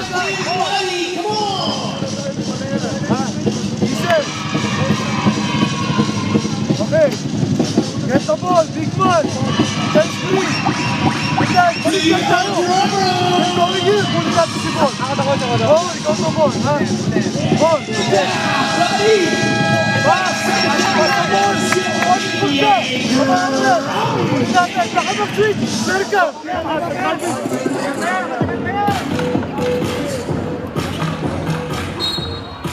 May foul to give back Titan Ultra. We're saying that because it might matter. 2 timeouts for Titan Ultra, just 1:30 for NLEX remaining. There are no more challenges in this game. We said that earlier. But that 3 from Bolik, can we go back to that, Coach? Oh, it was awesome. It was huge. I thought for a while it was a botched play already. But when you have Robert Bolik, he will just find ways to score. Look at his 4th quarter, scoring out with 15 out of his total 34. When you need a basket, you have your perfect closer in Robert Bolik. Don't look at any other direction. Just get the ball in the hands of Berto. This is big for Titan. This might be the possession to determine this game. To Pesumal, almost stepped out of bounds, kept it in play. Munzon finds you. You will hoist the 3. That's off target again. And who comes down with the rebound? JB Bahio. And you know your Titan Ultra. It is just so unfortunate that Calvin Obueva was not able to handle that drop. And credit that to the defense of the Road Warriors. Fran Yu found himself open, but he just could not bury that shot from Rainbow Country. 5 unanswered right now for NLEX. 3 by Berto and another 2 points from Fajardo. Now they have to foul, but you mentioned it earlier. Ngayon, penalty situation na. Itong Titan. Sayang yung pagkakataon nitong Titan Ultra. I thought the problem was, yes, Berto made the basket. Lamang ng 3 itong NLEX. Tapos tumira ng 4 si Monzon. And then everybody's just stopped playing. Yeah. Yung pagkamintis, hindi nila nakita, nag-leak out na itong si Fajardo for an easy winner. Now they had just tremendous pressure to execute the right offense for them. Unfortunately, once again, hindi na naman pumasok yung tira nila. At ngayon, Torres, parang ano na to eh. Kumbaga, parang insurance baskets na to from the free throw line. That's right, that's right. And just a correction, the guy who got the rebound off the Fran Yu miss was JB Mocon, not JB Bahio.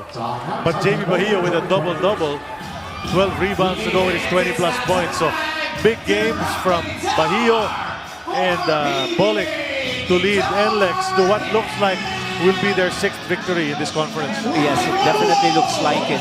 Unless meron talagang mirakulo itong si Coach John Del Cardel at ang kanyang koponan.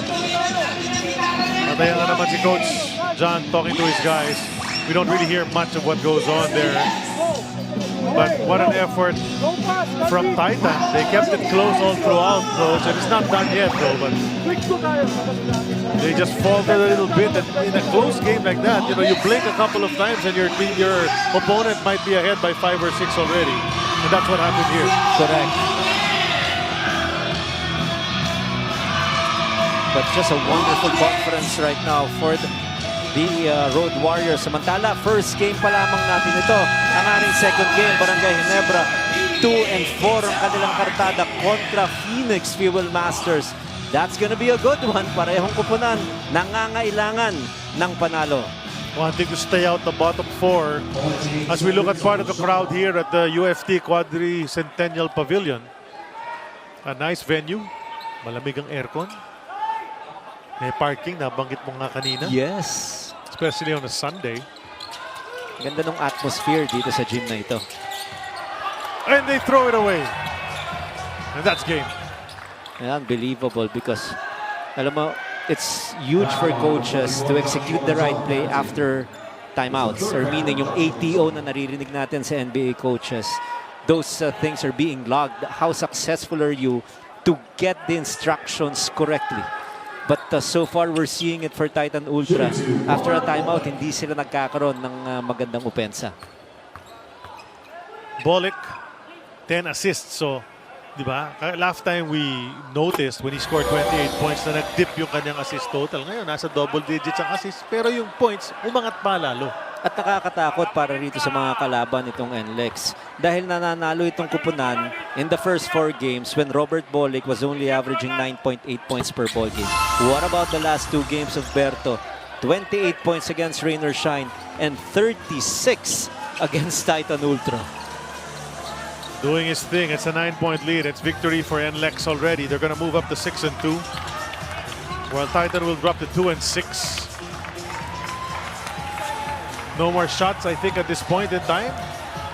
Wala nang masabi. And Abueva straight to the dugout.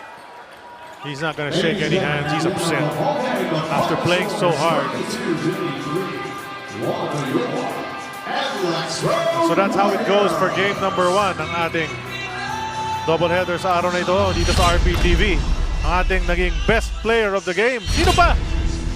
No surprises on this selection, partner.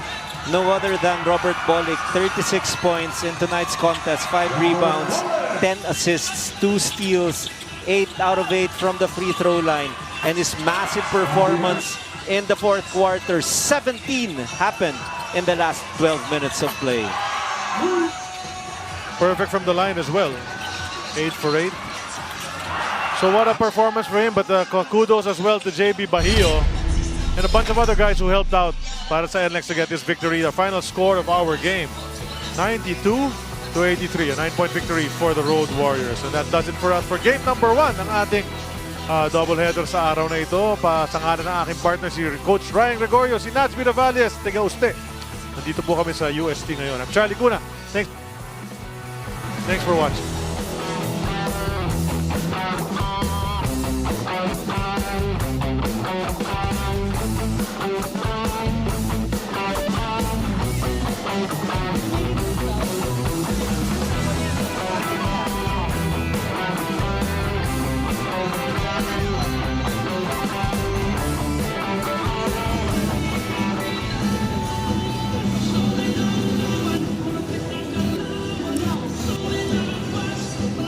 Robert, congratulations. Conference high, 36 points. Meron pang kasamang 10 assists yan. Nung sa huling mga minuto, it could have been anyone's game. Sobrang close ng game. Pero sa huddle ba, ano yung mga sinasabi ni Coach Jong? At ano ang pinahalagahan mo personally? Kailangan talaga ng panalo na to eh. Tikit-tikit ang lahat sa standing. So, wala. Binigay lang namin yung best namin kasi medyo may gilas break. So, binigay lang namin yung best namin yun. Well, speaking of the Gilas break, ang ganda nga ng momentum nyo coming into the break. Pero sa tingin mo, ano pa yung mga kailangan nyong ayusin in practice para mas maganda pa ang ipakita nyo pagdating ng Desyembre? Lahat. Galingan namin. Hindi naman kami kasing talented ng ibang team. So, yung effort, yun yung ano namin, trabahuin namin. So, yun. Robert, go ahead and greet your loved one. Sa asawa ko nandyan, nanood. I love you sa anak ko, sa pamilya ko, nasa Amerika. I love you so much. And sa lahat na nanood dito, thank you. And good luck sa next game. Yan. Salamat. Thank you, Robert. Congratulations. At this point, we'll be hearing from our winning coach. Welcome to the post-game press conference. We are here with our winning coach, Jong Wichiko, and later we'll be joined by best player of the game, Robert Bolick. Coach Jong, makakahinga ka na naman. Dalawang linggo. Coach, I know it wasn't an easy win. Titans defense forced you into some tough stretches and you countered by picking up the pace. What did you see on the floor that pushed you to make that adjustment, and how did it change the flow of the game for you? No, we couldn't get anything in the half court. You know, we weren't able to get into a flow. They were taking us out of our half court. So, as an adjustment, we decided to try to up-tempo the game or speed the game up. So that's where we got some easy baskets.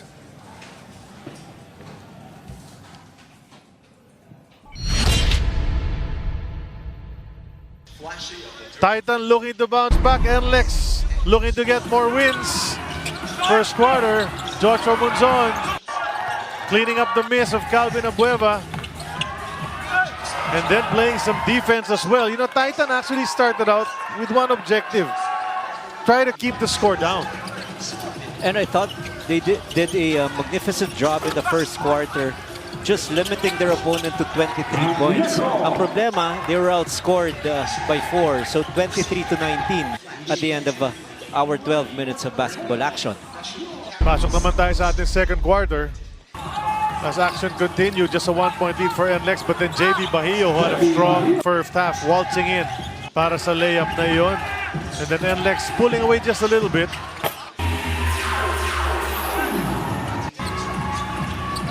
Ito si Bolick inside the paint, trailing and then trying to catch up. Looking for the foul. Tied tayo at the half, 65 apiece. That was the end of the third quarter, actually.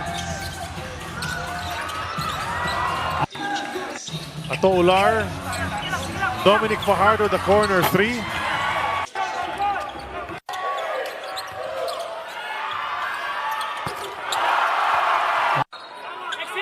And Calvin Villanueva, a 4-pointer at the top of the key, using the glass that time.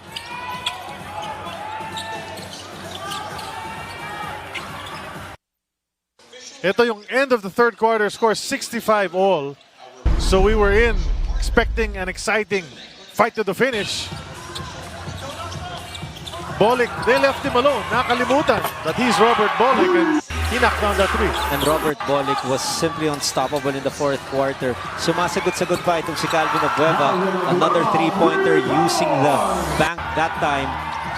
And they made good plays itong koponan ng Titan towards the end. In fact, it was 83 all, time down to a little over 2 minutes. Makakashoot pa dyan itong Titan Ultra. Ayan, less than 1 minute and 30 pala nang nag-penetrate itong si Calvin Villanueva. And he issued a timely assist pass to Monzon.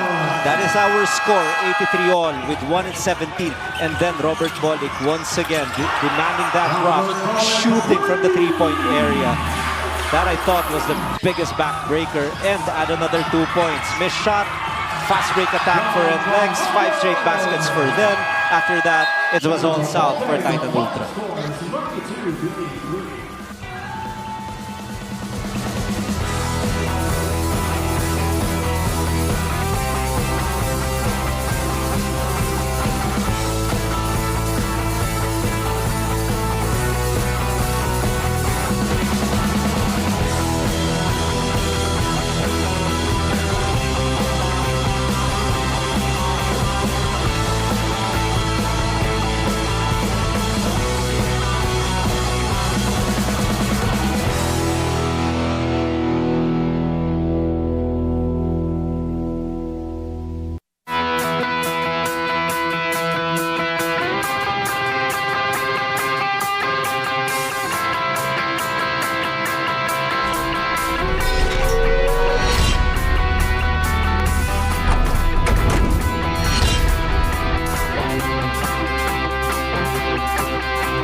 You know what I love about Filipinas Live? I can watch me. Filipinas Live lets me watch in different angles.